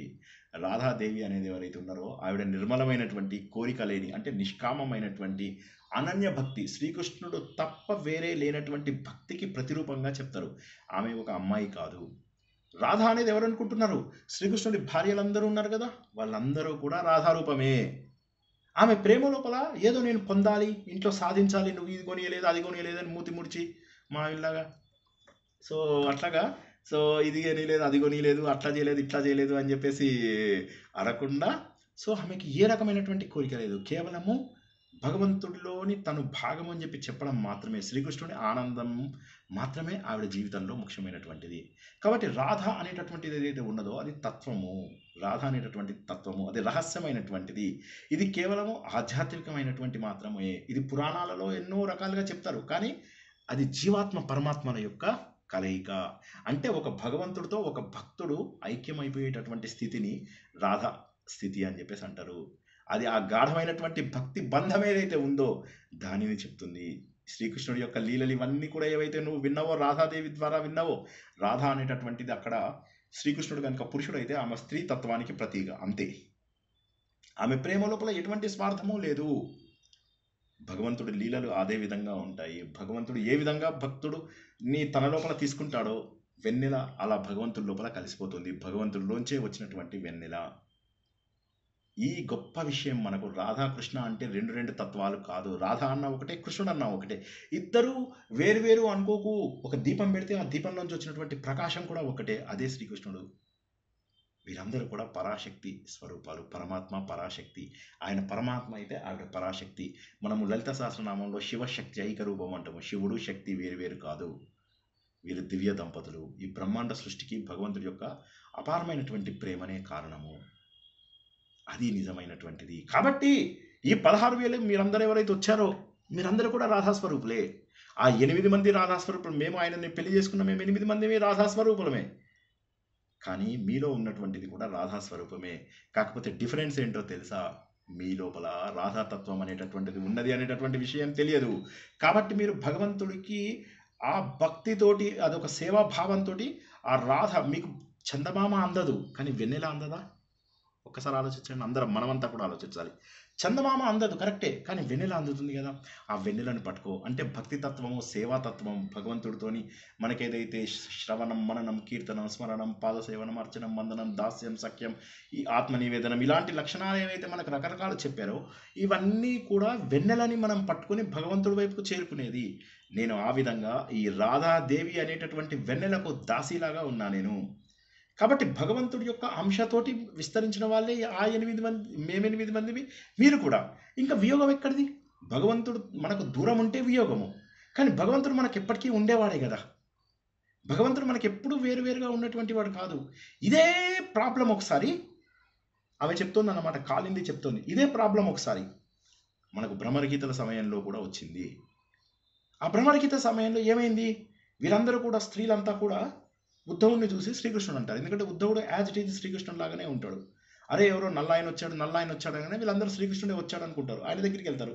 వెళ్ళేసరికి ఉద్ధవుడు కనిపిస్తాడు. కనిపించగానే మా శ్రీకృష్ణుడు ఎక్కడా అంటాడు. ఉద్ధవుడేమో భగవంతుని రూపం లేకుండా పూజించేవాడు, కానీ వీళ్ళందరేమో భగవంతుని రూపంతో పూజించేవాళ్ళు. అర్థం కానప్పుడు ఆపేయండి, ఎక్కడ పడితే అక్కడ ఆపేయండి. భగవంతుడి రూపంతో పూజించేవాళ్ళు గోపికలంతా, భగవంతుణ్ణి రూపం లేకుండా పూజించేవాడు ఉద్ధవుడు. శ్రీకృష్ణుడు ఉద్ధవుని పంపించడానికి ఒక ప్రత్యేకమైన కారణం ఉంది. ఏంటంటే భగవంతుని రూపం లేకుండా పూజించాలి, భగవంతుడు సర్వాంతర్యామి అని చెప్పడానికి. ఉద్ధవుడు అక్కడికి వస్తాడు. వచ్చినాక వాళ్ళు మా శ్రీకృష్ణుడు ఏంటంటే అన్ని చోట్ల ఉన్నాడు కదా అంటే, అన్ని చోట్ల ఉన్నాడు కరెక్టే, మాకు అన్ని చోట్ల కనిపిస్తున్నాడు. ఇక్కడ మేము పాలు పిండుతున్నాం కదా, అక్కడ శ్రీకృష్ణుడు కనిపిస్తున్నాడు. ఇక్కడ మేము వెన్న తయారు చేస్తున్నాం, అక్కడ శ్రీకృష్ణుడు కనిపిస్తూనే ఉన్నాడు. ఇగో ఇక్కడ మేము నిద్రపోయాం కదా, మా జడలు లాగుతున్నట్టే శ్రీకృష్ణుడు కనిపిస్తూ ఉన్నాడు. మీరు తప్పర్థం చేసుకున్నారమ్మా. శ్రీకృష్ణుడు అంటే అట్లా రూపం కాదు. శ్రీకృష్ణుడు అంటే అందరిలో ఉండేటటువంటి జ్ఞానం. ఇప్పుడు నేను ఎలా అయితే మీ అందరికీ చెప్పడానికి నానా కష్టాలు పడుతున్నానో, పాపం ఆయన చాలాసేపు కష్టపడతాడు. శ్రీకృష్ణుడు అంటే ఎవరో తెలుసా? అందరిలో ఉన్నటువంటి ఒక ఆత్మ చైతన్యము, మీ అందరిలో కదలికకు కారణమైనటువంటి వాడు. అంటే నిజమే, శ్రీకృష్ణుడు ఆలోచనలు లేకపోతే మేము కదలం కదా. శ్రీకృష్ణుడి కోసమే మేము వెళ్తున్నాం, పాలు తీసుకొని వెళ్తున్నాం. మేము వెళ్తుంటే మాకు తెలుసు శ్రీకృష్ణుడు మమ్మల్ని పాలు కొట్టడానికి వస్తున్నాడు అని చెప్పేసి అనుకుంటాము. కాబట్టి శ్రీకృష్ణుడు మాతోనే ఉన్నాడు. అంటే మీరు రూపంతో చూస్తున్నారు, కానీ నేను చెప్పేది ఆయన అన్ని చోట్ల వ్యాపించి ఉన్నాడు కదా. ఈ గాలిలో కూడా ఆయననే ఉన్నాడు అంటే నిజమే, మీరు చెప్పింది కరెక్టే, గాలిలో ఉన్నాడు. మాకు మురళీగానం వినిపిస్తుంది. మా హృదయం అంతా కూడా ఆనందంతో నిండిపోతుంది. ఆహ్లాద స్వరూపం ఆయనది. ఆయన ముఖం అందమైనదంటే భగవంతుడు సృష్టి అంతా అందమైనదే. చెట్టును చూస్తే ఆనందం ఉండదా? నదిని చూస్తే ఆనందం ఉండదా? అంటే అలా ఆనందం కాదు, మాకు ఆయన ముఖారవిందం ఉంది అంటే ముఖారవిందం అని మీరు రూపంతో ఆలోచిస్తున్నారు. ఆయన రూపం కాదు, అన్ని చోట్ల ఉండేవాడు. అంటే నిజమే, అన్ని చోట్ల ఉన్నాడు. నందుల ఇంట్లో ఉన్నాడు, మా ఇంట్లో ఉన్నాడు, మేము పడుకున్నప్పుడు ఉన్నాడు, మా ఇంట్లో గొడవలు జరుగుతున్నప్పుడు ఉన్నాడు, మా కుండలు పగలగొడుతున్నాడు. అన్ని చోట్ల ఆయనే కనిపిస్తున్నాడు అని చెప్పి చెప్పి చెప్పి చెప్పి ఆయన వాపసు వెళ్ళిపోతాడు. వెళ్ళిపోయిన తర్వాత గోపికలంతా ఆలోచించడం మొదలెడతారు. ఏంటి అసలు ఏం చెప్పాడు ఆయన? భగవంతుడు సర్వాంతర్యామి, మనము ఆయన కోసం విరహం పడడం అవసరమా? నిజమే కదా, భగవంతుడు అన్ని చోట్ల ఉన్నాడు. ఈ గాలి మొత్తంలో ఆయననే ఉన్నాడు, భూమి మొత్తంలో ఆయననే ఉన్నాడు. ఈ గాలి శబ్దం విందాం కొద్దిసేపు, మురళీగానంలాగా ఉంది. పక్కనే ఉన్నటువంటి యమునా నది, దాంట్లో పడుతున్నటువంటి చందమామ, వెన్నెల, ఆ చెట్లు, ఇసుక తిన్నెలు, ఇవన్నీ భగవంతుడి స్వరూపమే కదా. మేము ఇన్నాళ్ళు భగవంతుడితోటే ఉండి ఆయన లేడు అని చెప్పి విరహంలో గురయ్యాం. కానీ ఇప్పుడు అర్థమైంది, భగవంతుడు యమునా నదిలో ఉన్నాడు, ఇసుక తిన్నెల్లో ఉన్నాడు, ఈ దట్టమైనటువంటి అడవిలో ఉన్నాడు, ఈ ఆవులో ఉన్నాడు, ఈ దూడలో ఉన్నాడు, నాలో ఉన్నాడు, మా ఇంట్లో ఉన్నాడు, అన్ని చోట్ల ఉన్నాడు అని చెప్పి వాళ్ళకు విరహ వేదన తగ్గిపోతుంది. దారిలో వెళ్తూ ఉంటాడు ఇలా ఉద్ధవుడు వెళ్తూ ఉంటాడు. రథం ఆపేస్తాడు. ఆయన రథం ఆపేసి ఆలోచించడం మొదలెడతాడు, దేవుడిని ఎలా పూజించాలి. వాళ్ళు దేవుణ్ణి శ్రీకృష్ణుడి రూపంలో పూజిస్తున్నారు. అంటే దేవుడికి రూపం ఉన్నట్టే కదా. నాకు కూడా తెలుసు శ్రీకృష్ణుడు దేవుడు అన్న విషయం, నాకు కూడా తెలుసు. అంటే రూపంతో పూజిస్తే తప్పేముంది? అదే రూపాన్ని నేను ఏది చూసినా కూడా నాకు అదే కనిపిస్తే భగవంతుడు అన్ని చోట్ల ఉన్నట్టే కదా. కాబట్టి రూపంతో పూజించడంలో తప్పేంటి? కాబట్టి నేను ఇన్ని రోజులు తప్పుగా అర్థం చేసుకున్నాను. దేవుడికి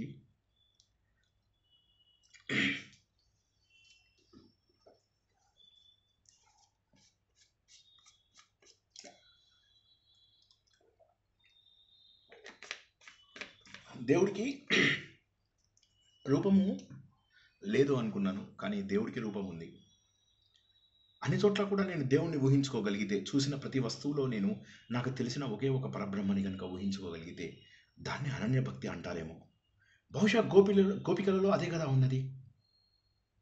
ఇప్పుడు నేను కూడా అన్ని చోట్ల వ్యాపించి ఉన్నాడు అని అయితే ఆనందంగా ఉన్నాను. కానీ ఇప్పుడు నాకు ఇంకో ఆనందం ఏంటంటే భగవంతుని ఏ రూపంలో అయినా కూడా చూడవచ్చు అన్నటువంటి విషయం, కొత్త విషయం తెలిసింది అని ఆనందంగా ఉద్ధవుడు వెళ్ళిపోతాడన్నమాట. ఈ విషయాన్ని కాలింది ఈ 16,000 మంది ఆడవాళ్లకు చెప్తుంది. కాబట్టి అటువంటి విరహ బాధ మీరందరూ పడడము చాలా తప్పు. వారందరూ కూడా సత్యాన్ని తెలుసుకున్నారు.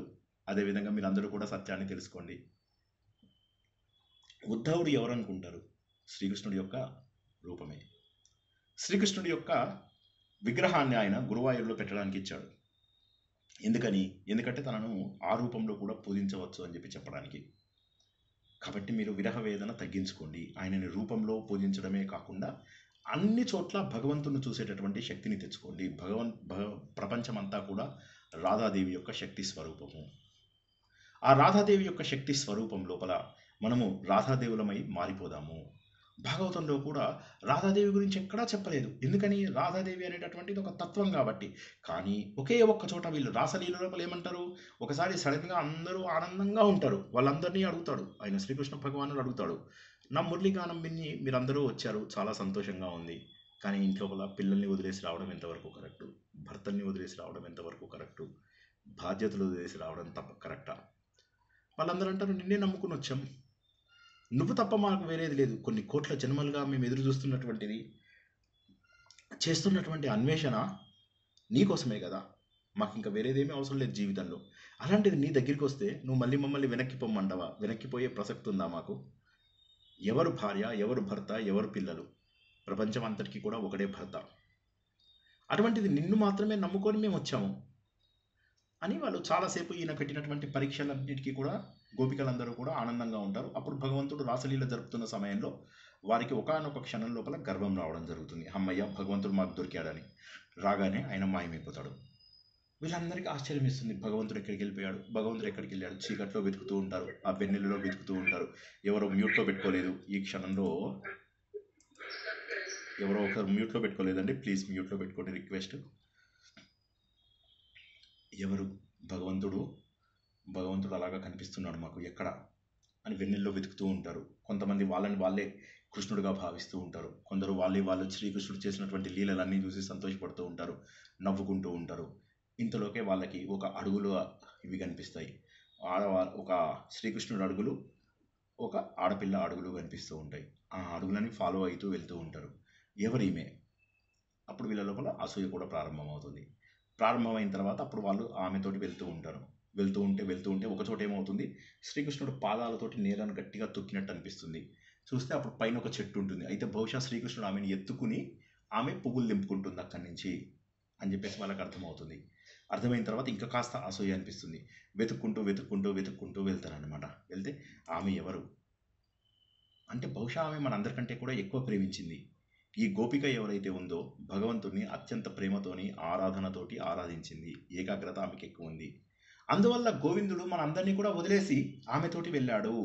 అనయా రాధితో నూనం అని చెప్పేసి ఏదైతే మనకు ఒకే ఒక శ్లోకం లోపల ఆమె రాధ అంటే ఏంటి? రాధ అంటే ఒక పెద్ద గోపిక అని చెప్పేసి అర్థం అనమాట. దేవుణ్ణి కూడా రాధిక అని చెప్పేసి అంటారు. ఆమెను కూడా రాధిక అని అనడం అని ఎటువంటిది తప్పు కూడా లేదన్నమాట. సో కాబట్టి ఏంటి, ఆమెని అలా ప్రేమించి ఉండవచ్చు, ఆమె ప్రేమించి ఉండవచ్చు అతన్ని. అంతగా ప్రేమించింది కాబట్టి భగవంతుడు మనం వదిలేశాడు అని. అప్పుడు చూసేసరికి ఆ అమ్మాయి కూడా ఏడుస్తూ ఉంటుంది. ఏంటమ్మా నువ్వు కనిపించావు ఏంటి అంటే, ఏమీ లేదు, భగవంతుడు నాకు ఒక్కదానికి దొరికాడు, మీ అందరికీ దొరకలేదు అని చెప్పేసి అనుకున్నాను అని చెప్పి అప్పుడు ఆమె కారణం చెప్తుంది. ఆమె ఎవరో కాదు, శ్రీకృష్ణుడే కారణం చెప్తుంది. చెప్పగానే ఓహో అయితే అహంకారం మేము చేసినటువంటి తప్పు మాట అని చెప్పి వాళ్ళందరూ అహంకారాన్ని పోగొట్టుకుంటారు. అప్పుడు వారందరికీ కూడా శాశ్వతమైనటువంటి జీవాత్మ పరమాత్మ యొక్క సమ్మేళనం జరిగిపోతుంది. కాబట్టి రాధ అనే పేరు మనకు శ్రీమద్ భాగవతంలో లేనప్పటికీ కూడా పరోక్షంగా భగవంతుడి యొక్క ప్రేమని రాధ అని చెప్పి చెప్పడం జరిగింది. ఆ రాధ అనే పేరులోనే శ్రీకృష్ణుడి యొక్క భార్యలందరూ కూడా రాధ అనే పేరు మీద ఉన్నవాళ్ళే. వారి కథలు కూడా దాదాపుగా ఒకే రకంగా ఉంటాయి. వారి వివాహాల గురించి మీకు ఇంతకుముందు చెప్పాను. అవసరం అనుకుంటే ఇప్పుడు ఇంకో రోజు చెప్తాము, ఇంకో రోజు తెలుసుకుందాం. 9:47 కూడా అయిపోయింది. కాబట్టి ఆ విధంగా భగవంతుడి యొక్క రూపాన్ని తెలుసుకోవాలంటే ప్రేమ తప్ప మరే మార్గం లేదు. మీరందరూ కూడా రాధలుగా మారాలి అంటే భగవంతుడి యొక్క వెన్నెలగా మీరు మారాలి. కాబట్టి ఆ భగవంతుడిని భక్తి మార్గం ద్వారా మీరు చేరుకోగలుగుతారు. అప్పుడు మాత్రమే భగవంతుడు మీకు ఆయన లీలలో అన్నీ కనిపిస్తాయి. మీరు అప్పుడే first category, second category, third కేటగిరీలోకి వెళ్ళగలుగుతారు. లేకపోతే మీరు ఫోర్త్ కేటగిరీలోనే ఉంటారు. కానీ మీ 16 వేలల్లో కూడా ఉన్నటువంటిది ఆ రాధాతత్వమే. అది మీరు తెలుసుకోకపోవడం మీ దురదృష్టము. కాబట్టి అది తెలుసుకోండి. అప్పుడు వాళ్ళు అంటారనమాట, ఆ తత్వాన్ని గోపికలకు అంత బాగా చెప్పాడు కదా ఉద్ధవుడు, ఆయనని మేము చూడగలమా? కాలిందిని అడుగుతారు. కాలింది నవ్వుతుంది. ఆయనని బద్రికాశ్రమానికి పంపించాడు శ్రీకృష్ణుడు. అరే ఇప్పుడు బద్రీ దాకా వెళ్ళాలా అంటే, ఆయన కూడా భగవంతుడే కదా, అన్ని చోట్ల వ్యాపించి ఉంటాడు. ఇక్కడే గోవర్ధనగిరి ఉంది. ఆ గోవర్ధనగిరి దగ్గర భగవంతుడు ఉద్ధవుడు కలిసి ఉండాలి. ఉద్ధవుడే భగవంతుడు, భగవంతుడే ఉద్ధవుడు. ఉద్ధవుడు భగవంతుడు వేరు వేరు కాదు. ఆ ఉద్ధవుడు ఖచ్చితంగా మనకు దొరుకుతాడు. ఈ లతల రూపంలో, చెట్ల రూపంలో, పుట్టల రూపంలో, అన్ని రూపాలలో కూడా ఆ ఉద్ధవుడే ఉన్నాడు. అక్కడికి వెళ్ళి మీరందరూ కూడా ప్రార్థించండి. అప్పుడు మీకు ఉద్ధవుడు కనిపించే అవకాశం ఉంది. ఆయన బదిలీలో ఉన్నా కూడా ఇక్కడికి వచ్చే అవకాశం ఉంది. కాబట్టి మీరంతా ప్రార్థించండి, మనస్ఫూర్తిగా ప్రార్థిస్తే ఆయన మీ దగ్గరికి వస్తాడు. ఆయన కృష్ణతత్వం చెప్తే నేను చెప్పిన దానికంటే కూడా ఇంకా బాగుంటుంది. అప్పుడు కృష్ణతత్వము రాధాతత్వం అని వేరు లేవని, కృష్ణుడిలోని ప్రేమనే రాధ అంటారన్న విషయాన్ని మీ అందరికీ తెలుసుకుని అప్పుడు రూపం లేనటువంటి ఆ భగవంతుణ్ణి మీరు ఆనందంగా అనుభవించి ఇంకా ఎప్పుడూ కూడా రూపాన్ని చూడవలసినటువంటి అవసరం రాదు, మీకు ఈ విరహ వేదన రాదు అని చెప్పేసి కాలింది యమునాదేవి వీళ్ళందరికీ కూడా చెప్తుంది. ఆత్మసుఖము వీడిని ఆట కొరకు పాత్ర పోషణ చేసి సూత్రధారి విశ్రమించదని పాదం ఆశ్రయించి పరమ కరుణాంతరంగా శ్రీ పాండురంగ. జై శ్రీకృష్ణ. జై శ్రీకృష్ణ సార్. ఇప్పుడు మోక్షం అంటే యుగ యుగాలు దాటినా కూడా మళ్ళా మోక్షం అంటే మళ్ళా పుట్టుక ఉంటుందా? అంతే. ఒక యుగానికి ఏ కల్పం యుగాలే కాదు, కల్పాలు కూడా. ఇంకా ఒకసారి సత్యం తెలిసిన తర్వాత ఇంకా ఎన్ని కల్పాలు దాటినా కూడా మళ్ళీ జన్మ ఎత్తవలసినటువంటి అవసరం ఉండదు. జై శ్రీకృష్ణ. సార్, ఉద్ధవుడు కృష్ణుడు ఒక్కటే అన్నప్పుడు ఉద్ధవ గీతలో అర్థం ఎలా సార్? భగవంతుడు అందరి రూపంలో కూడా ఉన్నాడు. ఉద్ధవ గీత మనం తెలుసుకుంటాము. ఉద్ధవ గీతలో కూడా అదే విషయం చెప్తాడు ఉద్ధవుడు. ఉద్ధవ గీత మనం ఇంకా చెప్పుకోలేదు. మనం శ్రీకృష్ణుడు చెప్పినటువంటి గీతలలో 3 గీతలు చెప్పుకున్నాం. ఏం చెప్పుకున్నాము? శ్రీకృష్ణుడు మొత్తం 4 గీతలు చెప్పాడు. గీతా చతుష్పదం అని 4 చెప్పాడు. అందులోపల మొదటిది శ్రీమద్ భగవద్గీత, ఒక 7-8 సార్లు తెలుసుకున్నాం మనం. ఉత్తర గీత ఒకసారి తెలుసుకున్నాం వివరంగా, 4 వారాలు అనుకుని 20 వారాలు చెప్పుకున్నాం. మూడోది భ్రమర గీతలు, 10-12 వారాలలో మనము భ్రమర గీతలు, గోపికా గీతాలు కలిపి తెలుసుకున్నాం. 4వది అయినటువంటి ఉద్ధవ గీత లోపల భగవంతుడి యొక్క అసలు స్వరూపము మనిషి, జీవరాశులు అందరి లోపల కూడా ఉన్నటువంటి రూపమే. అయితే ఇదెవరైతే హయ్యెస్ట్ లెవెల్లో అచీవ్ చేస్తారో వాళ్ళు భగవంతుడు అయిపోతారు. మనం ఏంటంటే ఇంకా మధ్యదారిలో ఉన్నాం, కానీ మనం అందరిలో ఉన్నది భగవంతుడే. తెలుసుకోవడమే ఇదంతా కూడా. ఏంటంటే సాధన ద్వారా మనలో ఉన్న భగవంతుడి రూపాన్ని తెలుసుకోవడమే, అంతే. జై శ్రీకృష్ణ. సార్, మీరు హిమాలయాస్ లో అనుభవం పొందారన్నారు కదా. చెప్పండి. హలో, చెప్పండి శర్మ గారు. నేను కేదార్నాథ్ లో ఆ గడప దగ్గరికి వెళ్ళి దండం పెట్టుకుంటుంటే నాకు తెలియకుండా ఆనంద భాష్పాలు వచ్చినాయి సార్. బట్టబట్టా రాలిపోయినాయి. మా వైఫ్ కూడా చాలా ఏడ్చింది కేదార్నాథ్లో వెళ్ళినప్పుడు. అంటే ఇలా మీరు చాలా కరెక్ట్గా చెప్పారు. సారీ, చెప్పండి మీ భావాల్ని నా పైన. సారీ, చెప్పండి. అదే ఏడుపు కూడా కాదు సార్, అది ఇట్స్ ఎక్సైట్మెంట్, తెలియనటువంటి ఆనందం. కరెక్ట్. చాలా అలాగే వచ్చింది సార్. నాకు తెలియదు ఎన్ని నీళ్లు పోయినాయో కళ్ళల్లో నుంచి. నన్ను నేను అసలు ఎట్లా దర్శనమైందో, నేనుగా లేకుండా పోయినట్టు అదొక ఆనందము. ఒక చోట అయితే స్వామి కనిపించాడు. అసలు ఏం చెప్పాలో, ఎంత జరిగిందో, ఎంత ఇచ్చాడో లేదు సార్, అరిగిపోదు, చెప్పలేను. జై శ్రీకృష్ణ. సార్, ఒక చిన్న example sir, with form and without form. ఇది రామకృష్ణ బుక్ లో I read it. When water freezes into ice, it has a form. Correct. Then when water freezes in when the same ice is melted into water, all form is lost. So God with form and without form are not two different beings. Correct. చాలా బాగా చెప్పారు. Wonderful. ఇంకా అందరికి అర్థమైందా? అంటే నీరు, ఆవిరి, మంచుగడ్డ, ఈ మూడిట్లలో ఉన్నటువంటిది భగవంతుడే కదా. ఆవిరి రూపంలో మీకు కనిపించదు, నీటి రూపంలో ఒక రకంగా కనిపిస్తుంది, ఐస్ గడ్డ రూపం లోపల కూడా కనిపిస్తుంది.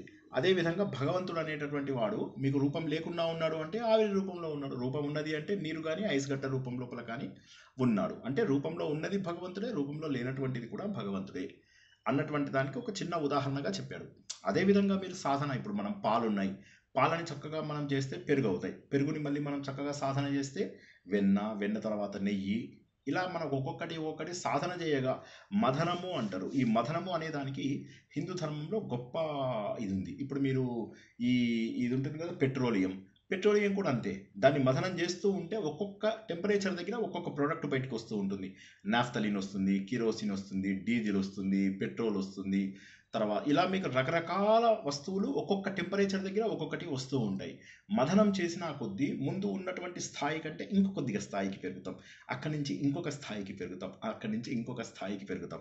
కానీ అసలు మథనమే పడకపోతే పెరిగే స్థాయి లేదు. కాబట్టి కేవలము రూపం దగ్గర ఆగిపోకుండా సర్వత్రా వ్యాపించి ఉన్నటువంటి భగవంతుడిని గుర్తించడానికి, అంటే ప్రారంభ దశ రూపం అయినప్పటికీ కూడా భగవంతుడిని అన్ని చోట్ల కూడా చూడగలగడం. అప్పుడేమవుతుందంటే ఇంకా జ్ఞానిగా మారిపోయే అవకాశం ఉంది. దానికి కేవలము బంధములను తగ్గించుకుని సత్యమును తెలుసుకుంటే సరిపోతుంది అన్నటువంటి విషయాన్ని మనం తెలుసుకున్నాం. అదే భగవంతుడి యొక్క అసలు తత్వము. వ్రజభూమి ఉన్నదా? లేదు. కానీ వ్రజభూమి లోపల ఉన్నటువంటి చర్యలన్నీ జరిగాయి. మరి నాకెందుకు కనిపించవు? ఎందుకంటే because you are not part of the జ్ఞానులు గ్రూప్ అనేది అయితే ఉందో ఆ వాట్సాప్ గ్రూప్లో మనం లేము. ఆ వాట్సాప్ గ్రూప్లో ఉన్న వాళ్ళు మాత్రమే టైం పెట్టుకుని అక్కడికి వస్తారు, వాళ్ళు జరుపుకుంటారు, వెళ్ళిపోతారు. కానీ మనకు తెలియదు. రాసలీల జరుపుతున్నటువంటి టైం లోపల ప్రపంచంలో ఉన్నటువంటి అందరూ దేవతలు, ఎక్కడెక్కడ కనిపించిన వాళ్ళు అందరూ కూడా చెట్లలో, పుట్టలలో, ఆకులలో, కొమ్మలలో అన్ని చోట్ల చేరి ఎదురు చూస్తూ ఉన్నారు. ఏనుగుల రూపంలో, మృగాల రూపంలో అన్ని చోట్ల కూడా రాసలీల చూస్తున్నారు. భగవంతుడి యొక్క ప్రేమతత్వం ద్వారా వీరందరికీ మోక్షం ఎలా దొరుకుతుంది అని అందరూ కూడా చూస్తూ ఉన్నారు. సో ఆ జరిగేటటువంటి ఘట్టాన్ని చూడడానికి కూడా కొంత అర్హత కావాలి. భగవంతుడి యొక్క శక్తిని గుర్తించడానికి కూడా ఒక అర్హత కావాలి. రాసలీల చూడని వాళ్ళు కూడా ఎంతో, చూసిన వాళ్ళు కోట్ల మంది, చూడని వాళ్ళు 100 కోట్ల మంది. జై Srikrishna. Sir, one thing, sir. To fulfill our duties and obligations, we have to be attachment with detachment.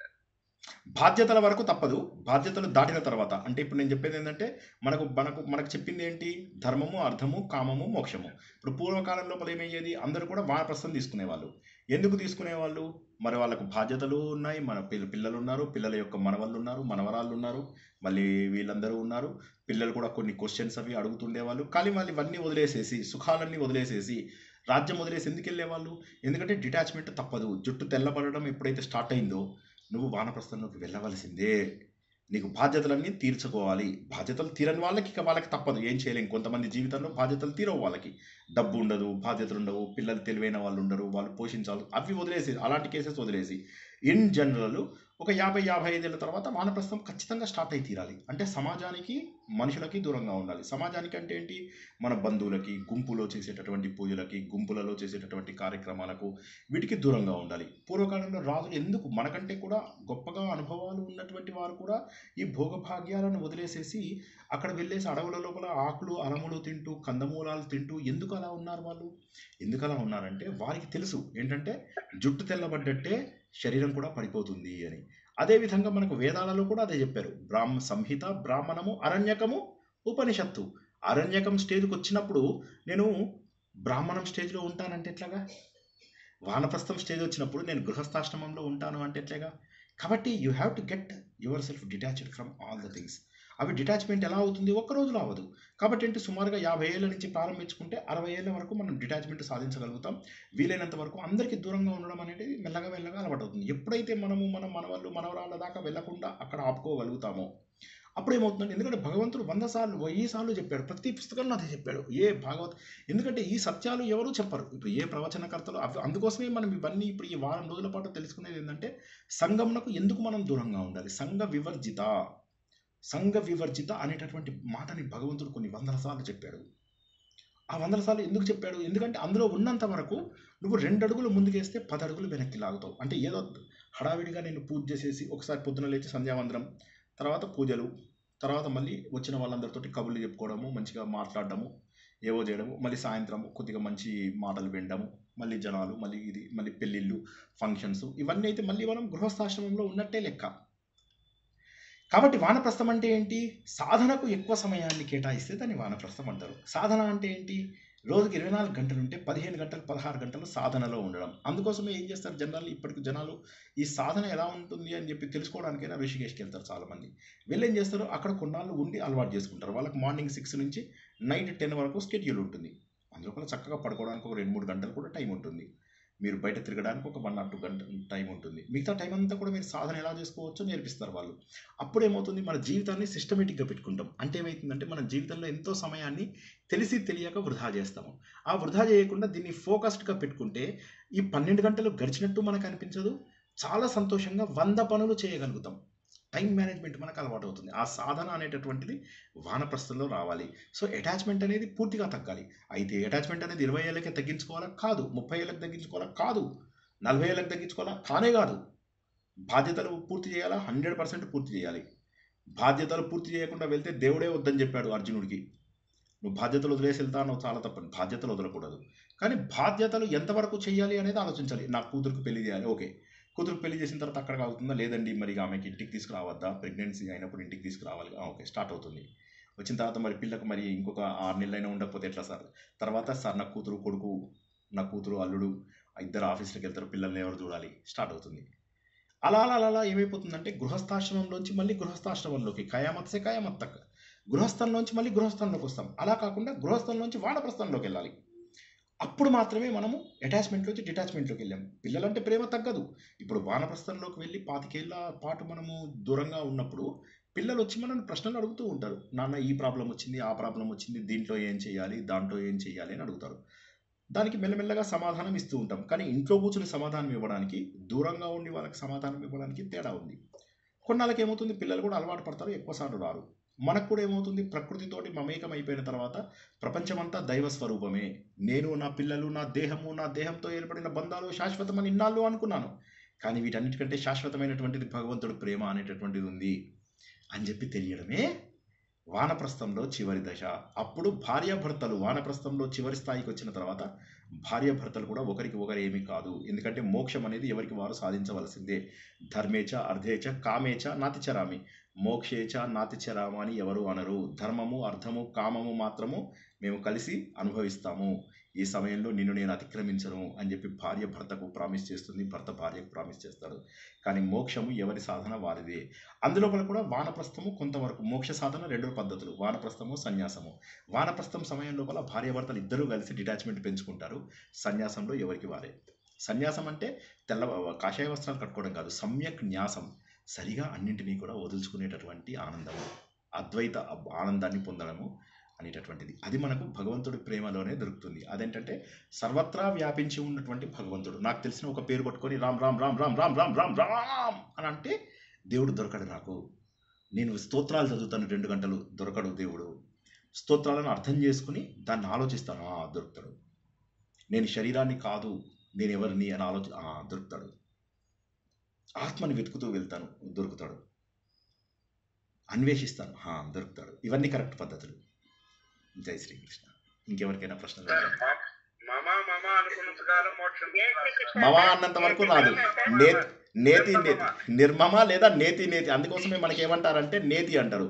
భాగవతంలో అందరూ ఏమనుకుంటారు, భాగవతంలో దేవుని కోరుకుంటే అయిపోతాయి, అది కథలు అనుకుంటారు. కానీ కాదు, భాగవతంలో ఫస్ట్లోనే చెప్తాడు నేతి నేతి నేతి. నేతి అంటే నా ఇతి, నా ఇతి, నా ఇతి, ఇది కాదు, నేను ఇది కాదు, నేను ఇది కాదు, నేను ఇది కాదు. ఇలా అన్ని తీసేసిన తర్వాత ఒకటి మిగులుతుంది, నేను ఆత్మస్వరూపుడు, నేను జీవాత్మ పరమాత్మ, నేను రాధ, భగవంతుడు కృష్ణుడు, ఆయన యొక్క వెన్నెలని నేను. ఇదన్నా మమ, ఇది నాది కాదు. వానప్రస్థంలో కూడా అందరూ అవసరం పడింది అనుకోండి, అప్పుడు పరిస్థితి ఏంటి సార్? ఏంటండి? వానప్రస్థంలో కూడా మన కర్మలు మిగిలిపోయాయి అనుకోండి, అప్పుడు వాళ్ళు చేయకపోతే మన పరిస్థితి ఏంటి అప్పుడు? నాకు మీరు అన్న ప్రశ్న అర్థం కాలేదమ్మా, ఇంకొకసారి కొద్దిగా ఎక్స్ప్లెయిన్ చేసి చెప్పగలుగుతారా? ఉదాహరణ చెప్పగలరా? డిటాచ్మెంట్ చేసుకోవాలంటున్నారు కదా. అవునమ్మా. అప్పుడు మనకి ఇద్దరు మాట్లాడుతున్నారు, నాకు అర్థం కాలేదు. మధ్య లోపల సుధా మేడం కూడా మాట్లాడారు. నాగలక్ష్మి మేడం మీరు ఒక్కరు మాట్లాడండి, ఉదాహరణ ఇవ్వండి. వానప్రస్థంలో మనం డిటాచ్మెంట్ పెంచుకోవాలంటున్నారు కదా, అప్పుడు మనకి వాళ్ళ అవసరం పడింది అనుకోండి, అప్పుడు మన పరిస్థితి ఏంటి? మనం వాళ్ళకి అప్పుడు చెప్పే కదా, ఇప్పుడు ధర్మరాజుకి అప్పుడప్పుడు అవసరం వస్తే వెళ్ళేసి ధృతరాష్ట్రుడి దగ్గరికి వెళ్ళి అరణ్యంకి వెళ్ళి అడిగేసి వస్తాడు, ఏం చెయ్యాలి అంటాడు. అప్పుడు ఆయన ఇలా చెయ్యాలి అంటాడు, సరే అని వెనక్కి వస్తాడు. వానప్రస్థ ప్రారంభ దశ లోపల పిల్లలకి సపోర్ట్ చేసి తీరవలసిందే. కానీ ఇంట్లో కూర్చొని చేయకూడదు, అది వాళ్ళకి దూరంగా డిటాచ్డ్గా చేయాలి. ఎంత అవసరమో అంతవరకు చేయాలి. ఇంట్లో ఉంటే ముగ్గురు మాట్లాడుతున్నారు ఇక్కడ, నలుగురు మాట్లాడుతున్నారు. నాకేమర్థం అవుతుంది చెప్పండి? ఒక్క నాగలక్ష్మి గారు మాత్రమే మాట్లాడండి, ఇంకెవ్వరు మాట్లాడద్దు ప్లీజ్. రిక్వెస్ట్. అవసరం వచ్చింది అనుకోండి, డిటాచ్మెంట్ పెంచుకుంటే మనకి ఎలా చేస్తారు అంటున్నారు. నాకు అర్థం కాలేదు, మనకు అవసరం అంటే సార్ మనకు కాలో మన కర్మలు ఏమన్నా మిగిలే అనుకోండి, ఏం జరిగినా సరే. ఓకే, మీరు అనేది ఏంటంటే మనకేమన్నా కర్మలు మిగిలితే, భగవంతుడు ఏమన్నాడు, నన్ను అనన్య భక్తితో పూజించేవాడికి జరా వ్యాధులు రానియను అని చెప్పాడు. భగవంతుడు భగవద్గీతలో ఏం చెప్పాడు? ఆల్రెడీ వచ్చేస్తుంటే ఏం చేయగలం సార్? ఇప్పుడు ఇప్పుడు మీరు రియలైజేషన్ అయినా ఉపయోగం అవ్వట్లేదు ఇప్పుడు వచ్చేస్తుంటే. మీరు అంటే ఇప్పుడు మీ స్థాయి నాకు, ఇప్పుడు మీరు ఏ స్థాయిలో ఉన్నారో నాకు తెలియదు కాబట్టి I will not be able to guide you. కానీ జనరల్గా ఏంటంటే హిందూ ధర్మం చెప్పేది ఏంటో మాత్రం నేను చెప్పగలుగుతాను. ఇప్పుడు మీరే స్థాయిలో ఉన్నారో నాకు తెలియదు, మీ వయసు. ఇప్పుడు మా అమ్మ ఉన్నారు 78 ఏళ్ళు, ఆవిడకి వానప్రస్థ ఆశ్రమంలో లేదు ఆవిడ. ఏం చేయగలుగుతాం? నేను కొడుకుగా నేను సపోర్ట్ చేస్తున్నాను, తప్పదు. చెప్తాను ఆమెకి ఒక్కొక్కసారి, అమ్మ నీ కాళ్ళు పట్టుకుంటాను, దయచేసి అమ్మ నువ్వు ఇలా ప్రాపంచిక విషయాలు ఆలోచించకమ్మా, రేపు నువ్వు నీ తర్వాత నేను బాధపడుతూ ఉంటాను, మా అమ్మ చనిపోయే రోజు వరకు కూడా ప్రాపంచిక విషయాలు ఆలోచించిందని నేను బాధపడతానమ్మా, ఒక కొడుకుగా ఇంతకంటే నాకు బాధ ఏంటి, నేను నీకు ఇన్ని విషయాలు చెబుతున్నాను, దయచేసి మారమ్మా, భగవంతుడు తప్ప వేరేది లేదు అంటాను. సరేరా చేసుకుంటూ ఉన్నాను, రామ్ రామ్ అనుకుంటున్నా. అది కాదమ్మా, అది కాదు. నువ్వు పూర్ణ దీక్ష తీసుకున్న మనిషి. ఎందుకని ఇప్పుడు మా అమ్మ కోపిక లేదు. వయసులో ఉన్నప్పుడు ఆలోచించకపోతే వయసు అయిపోయిన తర్వాత ఆలోచించలేరు. అప్పుడేమవుతుందంటే నువ్వు వేరే వాళ్ళపైన ఆధారపడాల్సి వస్తుంది.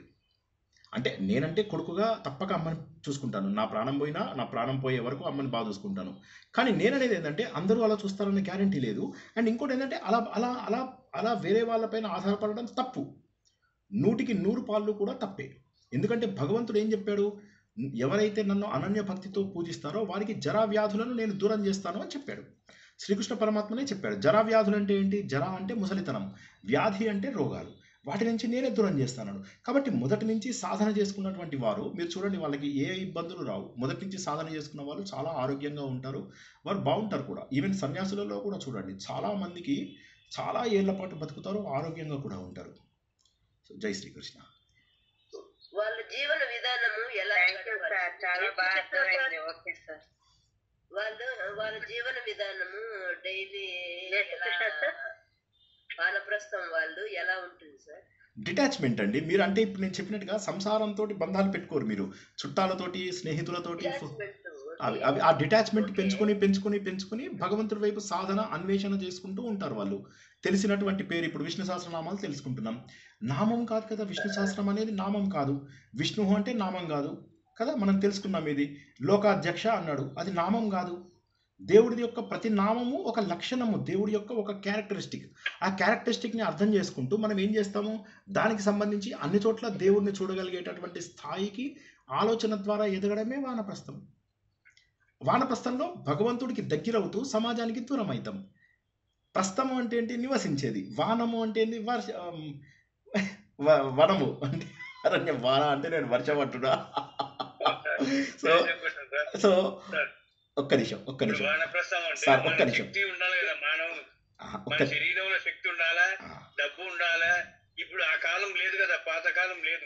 ఇప్పుడు ఎక్కడ పోయినా డబ్బు ఉండాలా, చేసేవాడు ఉండాలా, చూసేవాడు ఉండాలి, చనిపోతే లోతుకి పోయి వాడు మన చేసే దినచర్యలు ఉండాలి. అంటే ఇది మొదట్లోనే ఆలోచించుకోవాలి. ఇది మొదట్లో ఆలోచించిన వారికి మార్పు వస్తుంది.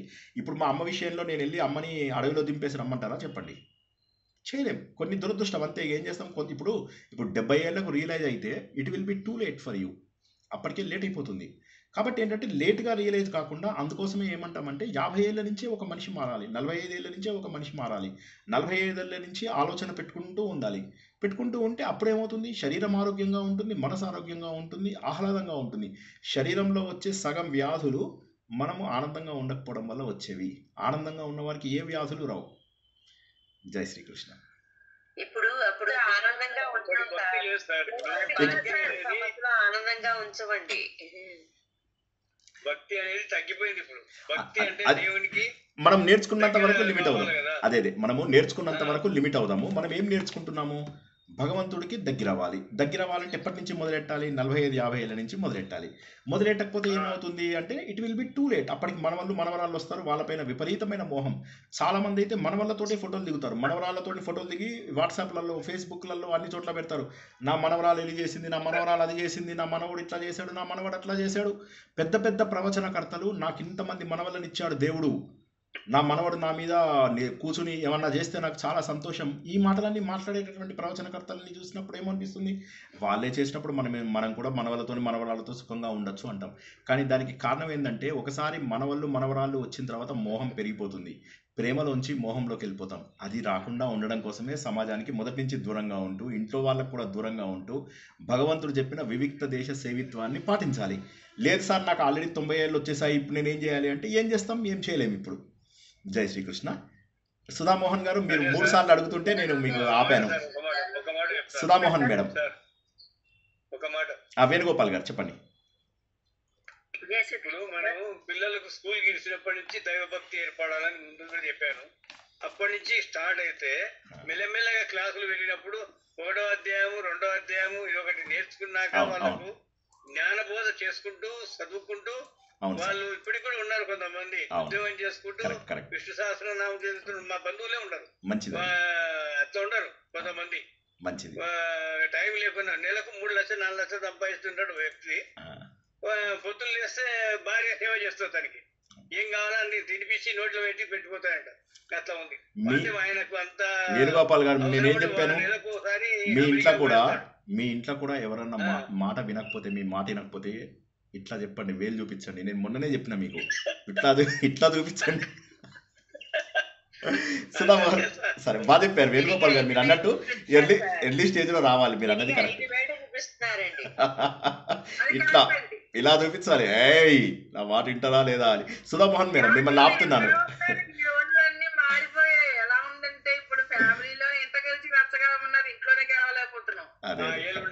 Correct correct. జస్ట్ జోక్ గా అంటున్నాను, జస్ట్ జోక్ గా అంటున్నాను. ఒక్క నిమిషం సుధామోహన్ మేడం, మీరు ఇందాక నుంచి చాలా సేపటి నుంచి అడుగుతున్నారు, ఒక్కసారి ఆ ప్రశ్న చెప్పండి. ఒక్క నిమిషం సుధామోహన్ మేడం మీ ప్రశ్న ఏంటో అడగండి. ఇప్పుడు ఈ బ్రజభూమి గురించి సార్, ఇప్పుడు బ్రజభూమి గురించి తెలుసుకున్నాము. అంటే ఇది is it A place, heavenly place? ఇది ఇస్ ఇట్ ఎన్ ఇమాజినరీ కాదు, ఇల్యూషనరీ? ఓకే. భగవంతుడు నిరాకారుడు. ఎక్కడైనా ఆయన్ని చూడొచ్చు అని అనుకుంటున్నాము. కరెక్ట్. అందరు కలిపి సార్ వినపడుతుంది సార్, అందరూ అక్కడికి చేరాలని అందరూ అనుకుంటారు. అక్కడికి వెళ్ళాక ఏమీ కనపడదు. అంటే ఎవరైతే దేవుడికి దగ్గరగా ఉంటారో ఆయన వాళ్ళకి ఆ రూపంలో కనపడుతున్నారు. బట్ ఈ బ్రజభూమి కాన్సెప్ట్ నాకు కొంచెం క్లియర్ గా లేదు సార్. ఓకే, బ్రజభూమి కాన్సెప్ట్ ఎందుకు వచ్చింది అంటే, బ్రజభూమిలో దేవుడు పుట్టాడు, దేవుడు ఉన్నాడు. ఏ ఫామ్ లో దేవుణ్ణి అనుకున్నా అక్కడ ఆ రూపంలో మనకు కనిపిస్తారు. అదంతా అబ్సల్యూట్లీ క్లియర్. ఇక్కడ ఈ కాంటెక్స్ట్ లో మనం చెప్పుకుంటున్న ఈ దీనిలోని కరెక్ట్ ఆ బ్రజభూమి కాన్సెప్ట్ నాకు కొంచెం అంటే, ఇక్కడ బ్రజభూమి కాన్సెప్ట్ తర్వాత ఆడవాళ్ళది స్టోరీ కాన్సెప్ట్స్ ఇవన్నీ ఎందుకు వచ్చాయంటే, భగవంతుణ్ణి అన్ని రూపాలలో చూడటము, భగవంతుడు భక్తులకి ఏ రూపంలో అయినా కనిపిస్తాడు అని చెప్పడానికి మనం చెప్పుకున్నవి. వ్రజభూమి అనేది ఎందుకు చెప్పుకున్నామంటే, అక్కడ భగవంతుడి లీలలన్నీ అక్కడ జరిగాయి కాబట్టి అక్కడికి వెళ్ళి నేను చూస్తే నాకేమీ కనిపించడం లేదు అంటే నా లోపల ఇంకా పరిణతి రాలేదు.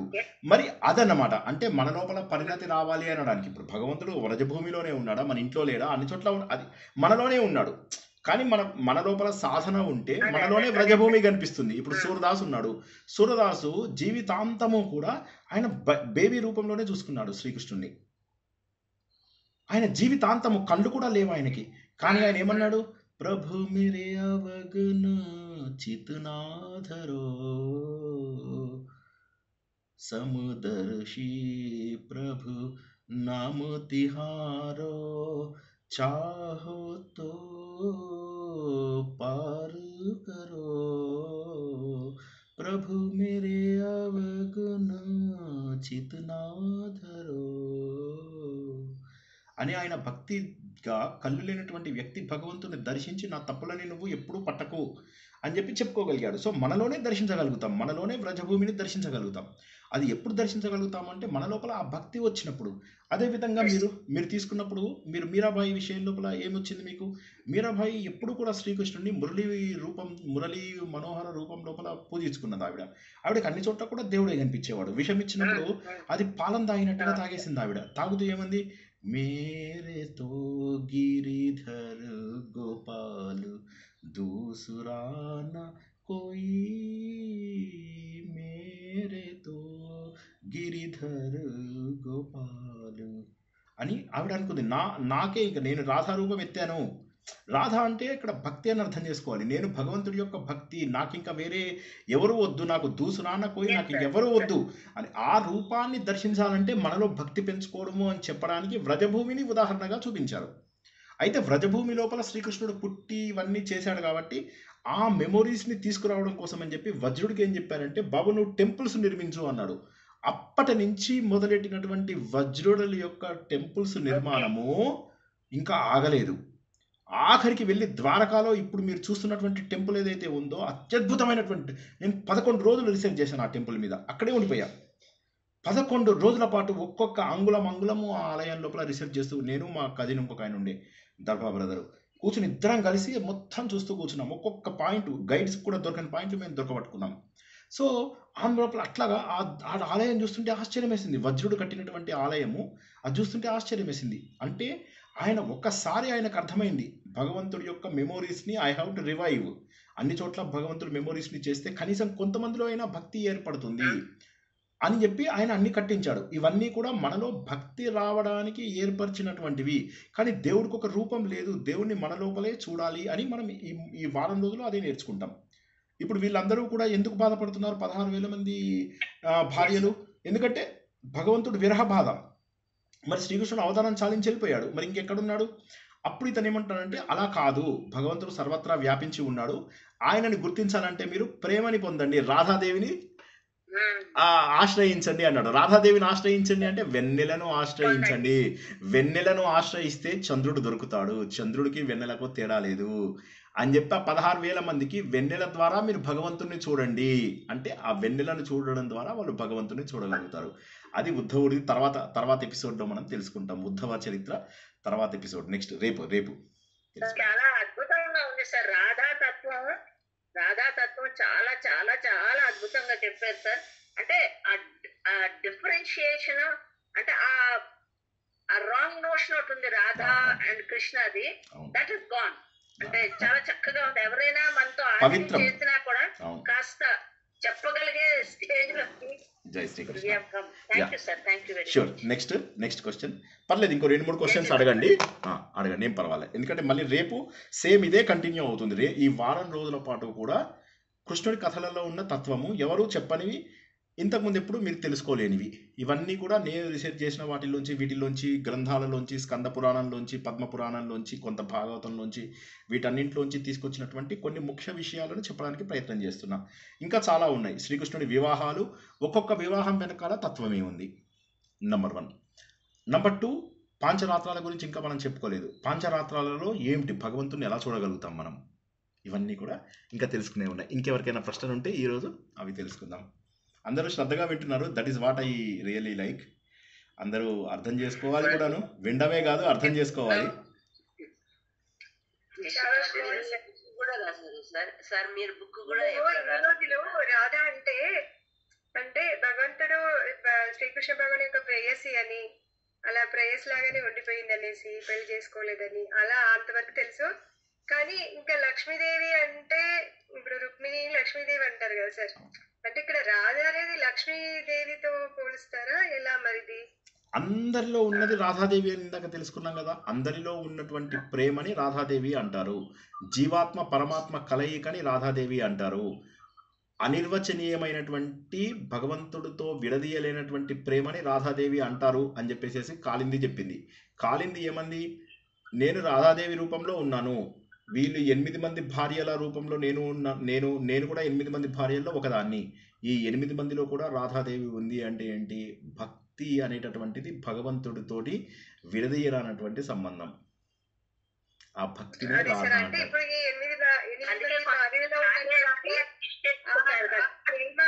ఎవరైతే ఆ 8 మంది భార్యలో ఉన్నటువంటి ఆ ప్రేమ ఎవరో అంటే ప్రేమ తత్వం ఏదో అదే రాధాదేవి అని. అందుకోసమే భాగవతంలో, శ్రీమద్ భాగవతంలో ఒక్క చోట కూడా రాధ రాదు. ఇందాక నేను చెప్పిన ఇన్సిడెంట్లో శ్రీకృష్ణుడే రాధాదేవిలాగా కనిపించి మీ అందరిలో గర్వం ఉంది అంటారు. అప్పుడు ఈమె రాధ అంటారు. ఆ ఒకటే మాట, ఒక శ్లోకం తీసేస్తే మీకు ఎక్కడ రాధ అని రాదు. రాధ అంటే ఏంటంటే శ్రీకృష్ణుడిలోని ప్రేమని రాధ అంటారు అంతే. కాబట్టి రాధాదేవి లీలలు, రాధాకృష్ణుల పెళ్లిళ్ళు ఇవన్నీ తర్వాత పురాణాలలో చాలా మంది రాశారు. తర్వాత భక్తి పారవశ్యంతో రాసిన వాళ్ళు చాలా మంది కావు. జయదేవుడు అష్టపదుల నిండా రాధికా కృష్ణ తవ విరహే కేశవ, అది సావిరహే తవదీన, ఇవన్నీ కూడా ఎందుకు వచ్చాయి? జయదేవుడు అష్టపదులలో వారు భక్తులు పొంగి, వాళ్ళ లోపల భక్తి పొంగి వారిని రాధగా ఊహించుకొని భగవంతుణ్ణి కృష్ణుడుగా ఊహించుకున్నారు. వాళ్ళు రాధగా ఊహించుకోవడం అంటే ఏంటి? మీరు అందరూ రాధలే, నేను రాధనే. రాధ అంటే భక్తి అని అర్థం చేసుకోండి. అక్కడ ఆడ మొగ అనేది పెట్టు. దేవుళ్ళకి ఆడ మొగలు ఉండవు. ప్రేమ, భక్తుడు భగవంతుడు ఇద్దరి మధ్య అనుసంధానం, అంబికా దర్బార్ అగరబత్తి, అది దాన్ని రాధ అంటాము. ఆ భక్తి అన్నమాట. జై శ్రీకృష్ణ. సార్ అందుకే చాలా మంది రాధే రాధే అని కూడా విష్ చేసుకుంటారు కదా సార్ నార్త్ లోని. అంటే వాళ్ళకి తెలిసి కాదు, విష్ చేసుకుంటాం రాధే రాధే అని కూడా. అంటే వాళ్ళకి తెలిసి విష్ చేసుకోరు, ఊరికే క్యాజువల్ గా అనుకుంటారు. But that makes sense. Yeah, but that makes sense now. అదే అంటే ఇప్పుడు అర్థం అవుతుంది నాకు. రాధా ఇస్ మోర్ పవర్ఫుల్ అని అంటుంటారు సార్, అందుకేనేమో మరి. భక్తి అంటే అంతే కదా, భక్తికి భగవంతుడు ఎప్పుడు కూడా బానిస. పవర్ఫుల్ కదా madam, love Prema is more powerful. అందుకే కదా మనకి ఈ రోజుల్లో వచ్చేవన్నీ లవ్ స్టోరీసే వస్తున్నాయి కదా. ఈ సినిమాలు ఈ రోజుల్లో వస్తున్నవన్నీ లవ్ స్టోరీసే కదా. ఒకటి ఒక సీరియల్ సార్, అది టీవీలో, అది చూసాను నేను మొత్తము. అంటే అందులో మొత్తం ప్రేసి లాగానే చూపించారు. అందుకే మనం ఏంటంటే ఎప్పుడు కూడా ప్రామాణిక గ్రంథాలను చూసినట్లయితే, ప్రామాణిక గ్రంథాలను చదివినట్లయితే మనకు అపోహలు తొలగిపోతాయి. ఇప్పుడు మనము మొదటి నుంచి కూడా మనం ఏం తెలుసుకుంటున్నాము? కేవలము ప్రామాణిక గ్రంథాలు. మొదట్లో మనం ఏంటి, వేదాలు ఎందుకు తెలుసుకుంటున్నాము? వేదాలలో ఉన్న విషయాలే తర్వాత, కాబట్టి మనం వేదాలు తెలుసుకుంటున్నాం. తర్వాత శ్రీమద్ భాగవతము, మహాభారతమే ఎందుకు తెలుసుకున్నాము? వేదవ్యాసుడు రాసినటువంటివి. శ్రీమద్ భాగవతం అనేటటువంటిది భక్తి మార్గానికి, జ్ఞాన మార్గానికి, వైరాగ్యానికి మార్గమని శ్రీమద్ భాగవతం తెలుసుకున్నాము. పంచమ వేదం అని చెప్పేసి మహాభారతం తెలుసుకుంటున్నాం. కాబట్టి కేవలము ప్రామాణిక గ్రంథాలు మాత్రమే మనం ఇందులో తెలుసుకుంటాం. మధ్యలో ఏమన్నా ఉదహరించడానికి వేరే వాడతాం, కానీ ప్రామాణిక గ్రంథాలు మాత్రమే మనం తెలుసుకోవాలి. శ్రీదేవి గారు ఏదో అడగబోయారు. జై శ్రీకృష్ణ సార్. జై శ్రీకృష్ణ మేడం. అంటే ఇప్పుడు రాధా జీవాత్మ, శ్రీకృష్ణ పరమాత్మ అనుకోవచ్చా సార్? అంతే, అదే అనుకోవచ్చు కదా, అదే మీకు సరిగ్గానే అర్థమైంది. కరెక్ట్. జై శ్రీకృష్ణ. అంటే మళ్ళీ చివరికి జీవాత్మే పరమాత్మ కదా సార్? అంతే, జీవాత్మే పరమాత్మ. అంటే జీవాత్మ పరమాత్మ వేరు కాదు, పరమాత్మ యొక్క ప్రతిబింబమే జీవాత్మ. అంశలం మమైవాంశో జీవలోకే జీవభూత సనాతన. మనందరం రాధ.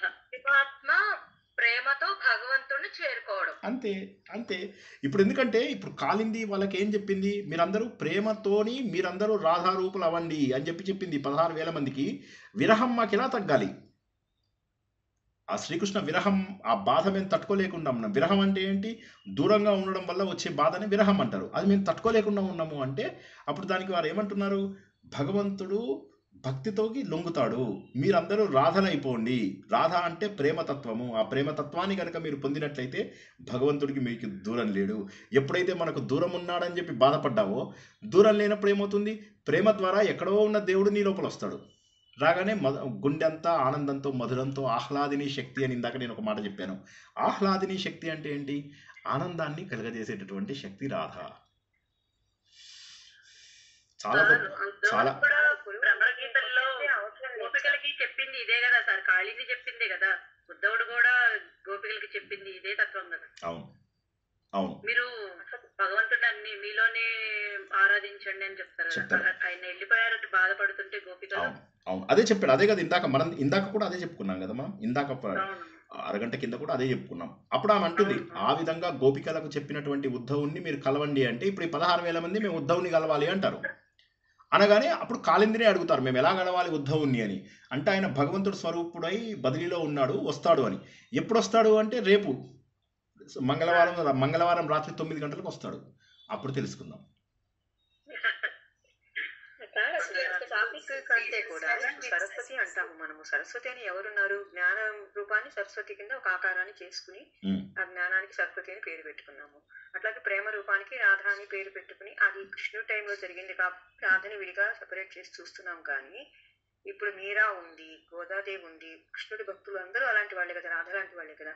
వాళ్ళకి ఆకారాలు ఉన్నాయి, మనం చూసాం కాబట్టి ఈ కాలంలో వాళ్ళని మనం అనుకోలేకపోతున్నాం. కాకపోతే రాధ అనే క్యారెక్టర్ ఉన్నా లేకపోయినా ప్రేమకి రూపంగా ఇప్పుడు సరస్వతి, లక్ష్మి, డబ్బుకి, జ్ఞానానికి ఎలాగో ఆవిడ ప్రేమకి రూపంగా చెప్పుకుంటున్నాం.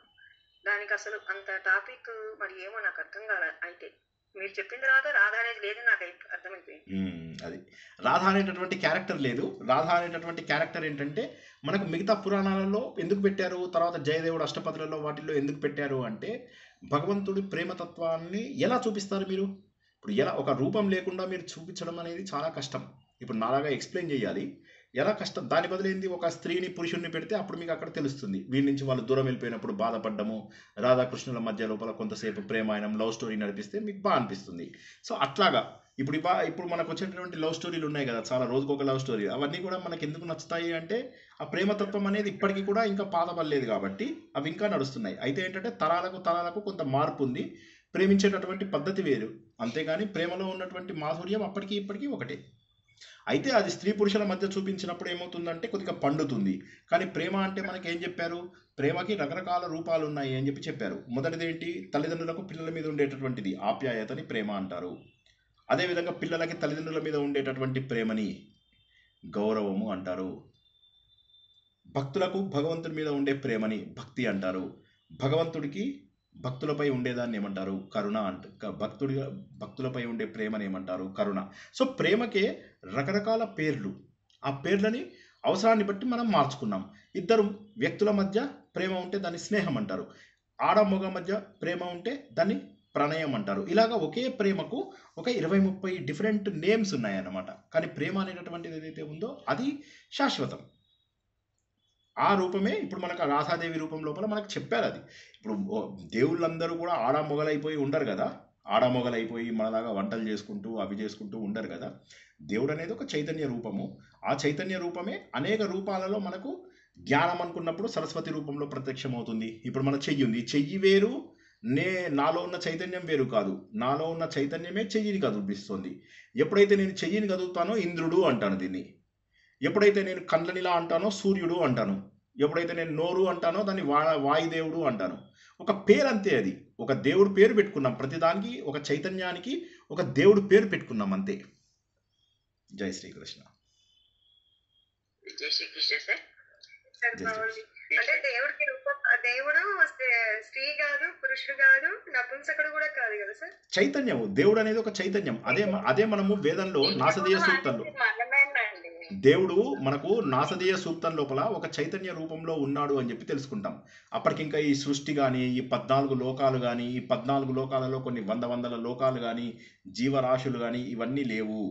ఇవి లేనప్పుడు నాసదీయ సూక్తంలో ఒక చైతన్య రూపంలో మాత్రమే ఉన్నాడు. మనం అది హిందీలో తెలుసుకున్నాం. సృష్టికే పెహలే సత్నత అసత్బీనత అని మనం చిన్నప్పుడు తెలుసుకున్నాం. అది అలాంటి స్వరూపంలోంచి ఒక్కసారిగా భగవంతుడు ఆ చైతన్యం అనేటటువంటిది ఏమైతే ఉందో అది తనలోని పావుభాగంలోంచి ఈ బ్రహ్మాండాలన్నింటినీ కూడా పుట్టించింది. దాన్ని మన శాస్త్రవేత్తలు ఏం చేశారు? బిగ్ బ్యాంగ్ జరిగింది అంటారు. బిగ్ బ్యాంగ్ ఎందుకు జరిగింది అనేది వాళ్ళు చెప్పరు. కానీ ఆ బిగ్ బ్యాంగే భగవంతుడి యొక్క చైతన్యమే ఇన్ని లోకాలుగా, ఇన్ని బ్రహ్మాండాలుగా వచ్చింది అన్న విషయం వాళ్ళు చెప్పలేరు. వాళ్ళు ఏమంటారు? ఒక బిగ్ బ్యాంగ్ జరిగింది. ఆ బిగ్ బ్యాంగ్ ద్వారా ఏమైపోయింది? ప్రపంచంలో లోకాలు, బ్రహ్మాండాలు ఏర్పడ్డాయి. మెల్లమెల్లగా తర్వాత అగ్ని పుట్టింది, తర్వాత నీళ్లు పుట్టాయి, తర్వాత వాటి నుంచి చెట్లు పుట్టాయి అని ఇలా వాళ్ళు థీరీ తీసుకొచ్చేశారు. కానీ మనకేం చేశారు? దాన్ని ఒక సిస్టమేటిక్గా భగవంతుడి యొక్క చైతన్యమే సృష్టి స్థితి లయలలాగా మారి తనలోని ఒక అంశను సృష్టికి, ఒక అంశను స్థితికి, ఒక అంశను లయకు, ఒక అంశాన్ని ఇంద్రియాల లోపల శక్తికి ఇలా పుట్టించాడు అని చెప్పేసి చెప్పారన్నమాట. సో భగవంతుడు ఎవరికైనా ఒకడే. పశువులకు, పక్షులకు వేరే మతం, ఈ మతం అది ఏమీ లేదు. భగవంతుడు ఉన్నది ఒక్కడే. ఆ ఒక చైతన్యం ప్రపంచమంతా వ్యాపించి ఉన్నటువంటి చైతన్యమే భగవంతుడు. చిన్న ఎగ్జాంపుల్ అండి, తులసి చెట్టు దేవత చెట్ట. అంటే నన్ను అడుగుతున్నారా, మీరు చెప్తున్నారా? ఇందాక ఆవిడ అడిగారు కదండి, దేవుడు అనేది ఏ రూపంలో ఉంటారు అనేసి. దేవుడు అనేది అన్ని రూపాలలో ఉన్నారు. ఒక చిన్న ఎగ్జాంపుల్ ఒక చిన్న క్వశ్చన్ అడుగుతున్నాను మేడం. అన్నారు తులసి చెట్టు దేవత చెట్ట? దేవత చెట్టు దేవత అండి. దేవత చెట్టు. నా క్వశ్చన్ ఏంటంటే దేవత క్వశ్చన్ మార్క్ దేవత లేదా చెట్ట? కరెక్టే, చెట్టులో జీవం ఉంది కదా, జీవం ఒక్కరే ప్లీజ్, ఎవరైనా ఒక్కరే సమాధానం చెప్పండి. నేను అడిగిన వారు మాత్రమే సమాధానం చెప్పండి. ఇందాక ఎవరో అడిగారు కదండి ఆ క్వశ్చన్, ఆవిడకే ఈ క్వశ్చన్, దేవుడు ఎక్కడున్నారు ఏమిటి అని. తులసి చెట్టు ఎప్పుడైతే తులసి చెట్టు దేవత అయ్యిందో, చెట్టులో జీవం ఉన్నప్పుడు మరి ముళ్ళ చెట్టు దేవత చెట్ట? దాంట్లో కూడా జీవం ఉందిగా, చెట్టు కూడా అంతే. మరి అలాంటప్పుడు మనిషి, నువ్వు దేవత మనిషా? నీలోనూ జీవం ఉందిగా. జంతువు దేవత, జంతువా? సాత్విక రాజసిక తామసిక లక్షణాలను బట్టి చెట్టైనా మనమైనా ఇంకోళ్ళమైనా అంతేనండి. మనందరము దేవతలమే.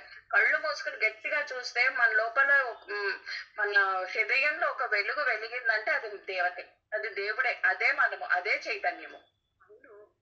సపరేట్ లేదండి. There is no separation sir. అది చెప్పడానికి మాక్సిమం ప్రయత్నం చేస్తున్నారు.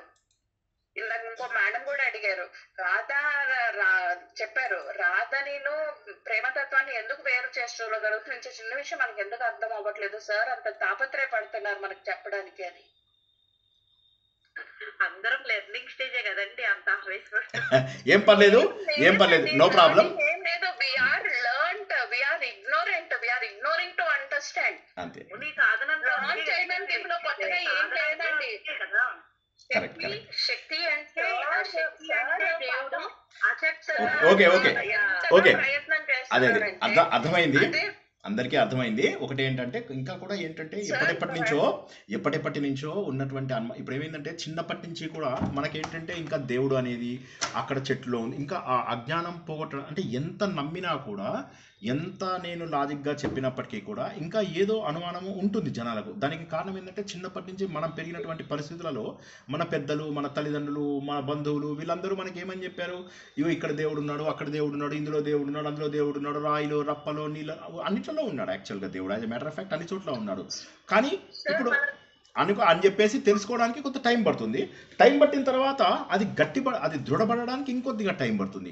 సో పర్వాలేదు, నేనేమంటానంటే కనీసం ఈ వారం రోజులు అయ్యేసరికి తత్వాన్ని పూర్తిగా అర్థం చేసుకోండి. ఇప్పటికే చాలామందికి అర్థమైందని నేను మనలోని చైతన్యమే భగవంతుడు. సింపుల్, ఒకటే మాట. మనం కదులుతున్నామంటే ఆ శక్తే భగవంతుడు అన్నటువంటి విషయాన్ని అందరము గుర్తించాం. ఇంకెవరికైనా డౌట్స్ ఉన్నాయా? స్పెసిఫిక్ డౌట్స్ ఏమున్నా అడగండి, ఏం పర్వాలా, మొహమాటం లేదు. ఈ వారం రోజుల్లో తేలిపోవాలి, ఏదో ఒకటి తేలిపోవాలి. చెట్లు మాత్రమే కాదు, పర్వతాలు, నదులు, ప్రతిదీ కూడా ఆయన శరీరంలో పుట్టినవే. అంతే, జడము చైతన్యం ప్రతి ఒక్కటి పుట్టలేదండి, ఆయనలోనే మనమందరము. కరెక్ట్, అది సపరేట్ గా ఏం పుట్టలేదండి, ఆయనలోనే మనమందరము అందరం ఉన్నాం. కరెక్ట్. చెట్టు పుట్ట చైతన్యం అన్ని కూడా మనం ఆయనలోనే ఉన్నాము. Correct correct. అందు గురించే మనం మాట్లాడగలుగుతున్నాము, అందు గురించే మనం అదేమంటారు ప్రతి పని చేసుకోగలుగుతున్నాం. కళ్యాణి గారు ఏదో అడుగుతున్నారు. కళ్యాణి గారు చెప్పండి. జవము ఆయనే, జీవము ఆయనే. అంతే, జడము చైతన్యము కూడా ఆయనే, చరము అచరము కూడా ఆయనే. ఈ ప్రపంచంలో కనిపించే భగవంతుడి యొక్క రూపాలే అన్నీను, ఇంకా వేరేదేది కూడా కాదు. అయితే మనలో ఉన్నటువంటి చైతన్యాన్ని గుర్తించినప్పుడు ఏమవుతుందంటే, జడమును వదిలేసి నేను చైతన్య శక్తిని అని గుర్తించినప్పుడు అది సత్యం. అంటే సత్యం అంటే ఏంటి? నేను ఎప్పుడైతే సాధన ద్వారా భగవంతుడి యొక్క స్వరూపాన్ని, అహం బ్రహ్మాస్మి, తత్వమసి, అయమాత్మ బ్రహ్మ, ప్రజ్ఞానం బ్రహ్మ, సర్వం కల్విదం బ్రహ్మ అనే వాక్యాలలో ఉన్న సత్యాన్ని అనుభవపూర్వకంగా తెలుసుకుంటాను. అంటే ఒక టాపిక్లో ఇప్పుడు మీరు తెలుసుకున్నదంతా కూడా జ్ఞానంతో తెలుసుకున్నారు అంటే, కానీ అది అనుభవంతో తెలుసుకోలే. అనుభవంతో తెలిసే రోజు వస్తుంది. అది ఎప్పుడు వస్తుంది? ఆలోచన ద్వారా వస్తుంది. కాబట్టి ఏంటంటే ప్రతిరోజు కొద్దిసేపు అయినా ఆలోచించడానికి సిద్ధపడండి. జై శ్రీకృష్ణ. ఇంకెవరికైనా లాస్ట్ మినిట్ 1-2 ప్రశ్నలు ఉంటే తీసుకుని ఆపేద్దాం. ప్రసన్న గారు మీరు ఏదో అడుగుతుండే ఇందాక.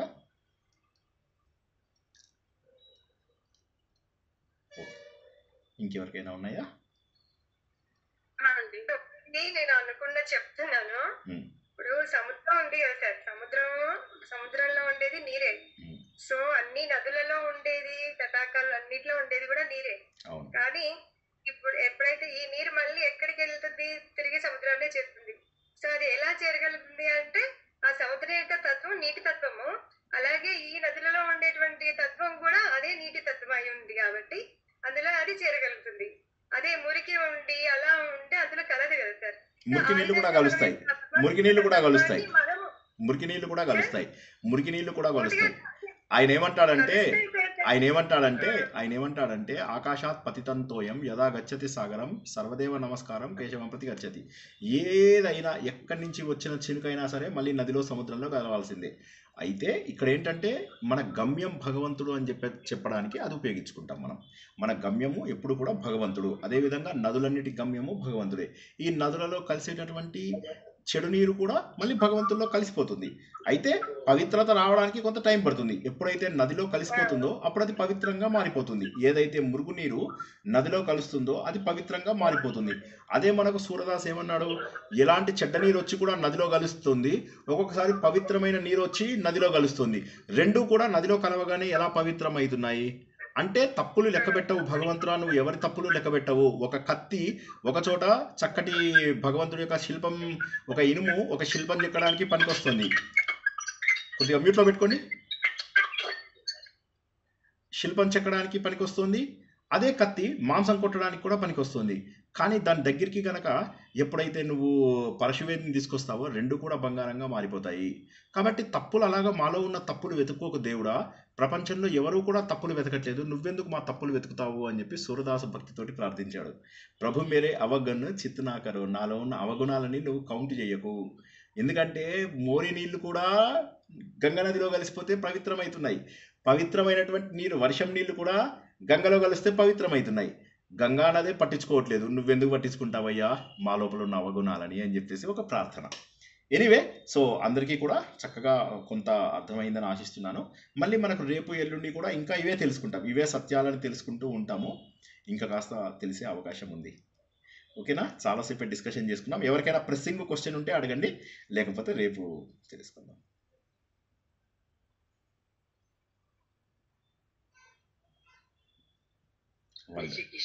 జై శ్రీకృష్ణ మేడం, చెప్పండి. మనది చెప్దామంటే చేస్తాను, చాలా దొరకలే. అంగా ఉపాంగాల గురించి డిస్క్రిప్షన్ చెప్పాను కదా, తత్వం ఫస్ట్ క్లాస్ అది మళ్ళీ చదివితేనే బాగా చదివితేనే. అంతకుముందు ఎందుకు చూసాను అని చాలా బాగా అనిపించింది, మళ్ళీ చాలా బాగా అనిపించింది మళ్ళీ చదివితే. ఒక్కొక్క ఆయుధం కూడా ఒక్కొక్క దాని ఎంత తత్వం దాంట్లో, ఎస్పెషల్లీ మీరు జంధ్యం ఎట్లా ఓంకారము అంత చెప్తాను కదా, అది మళ్ళీ చదివినాను.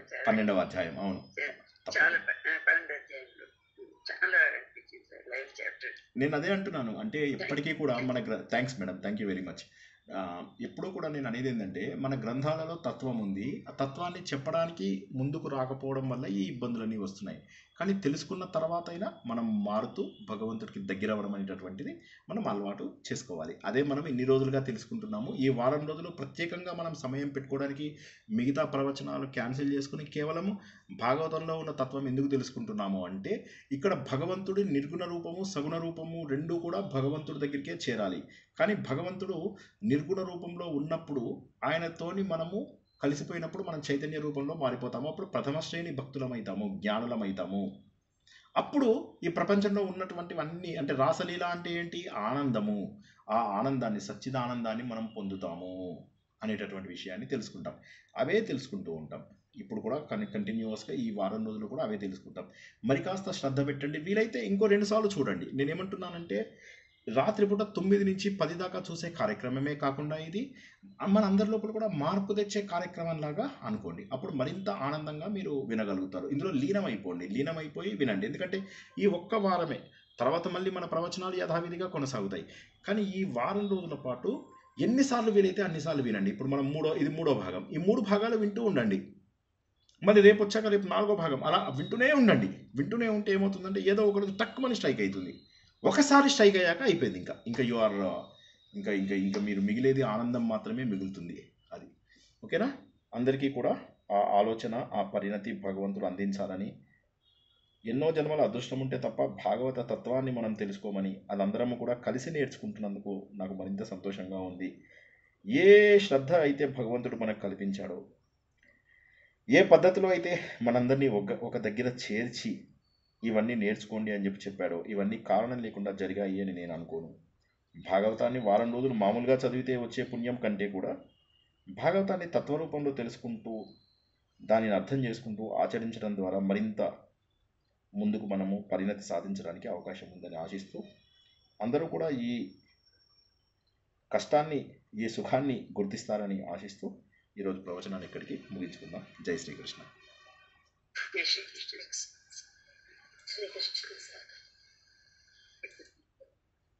వాసుదేవం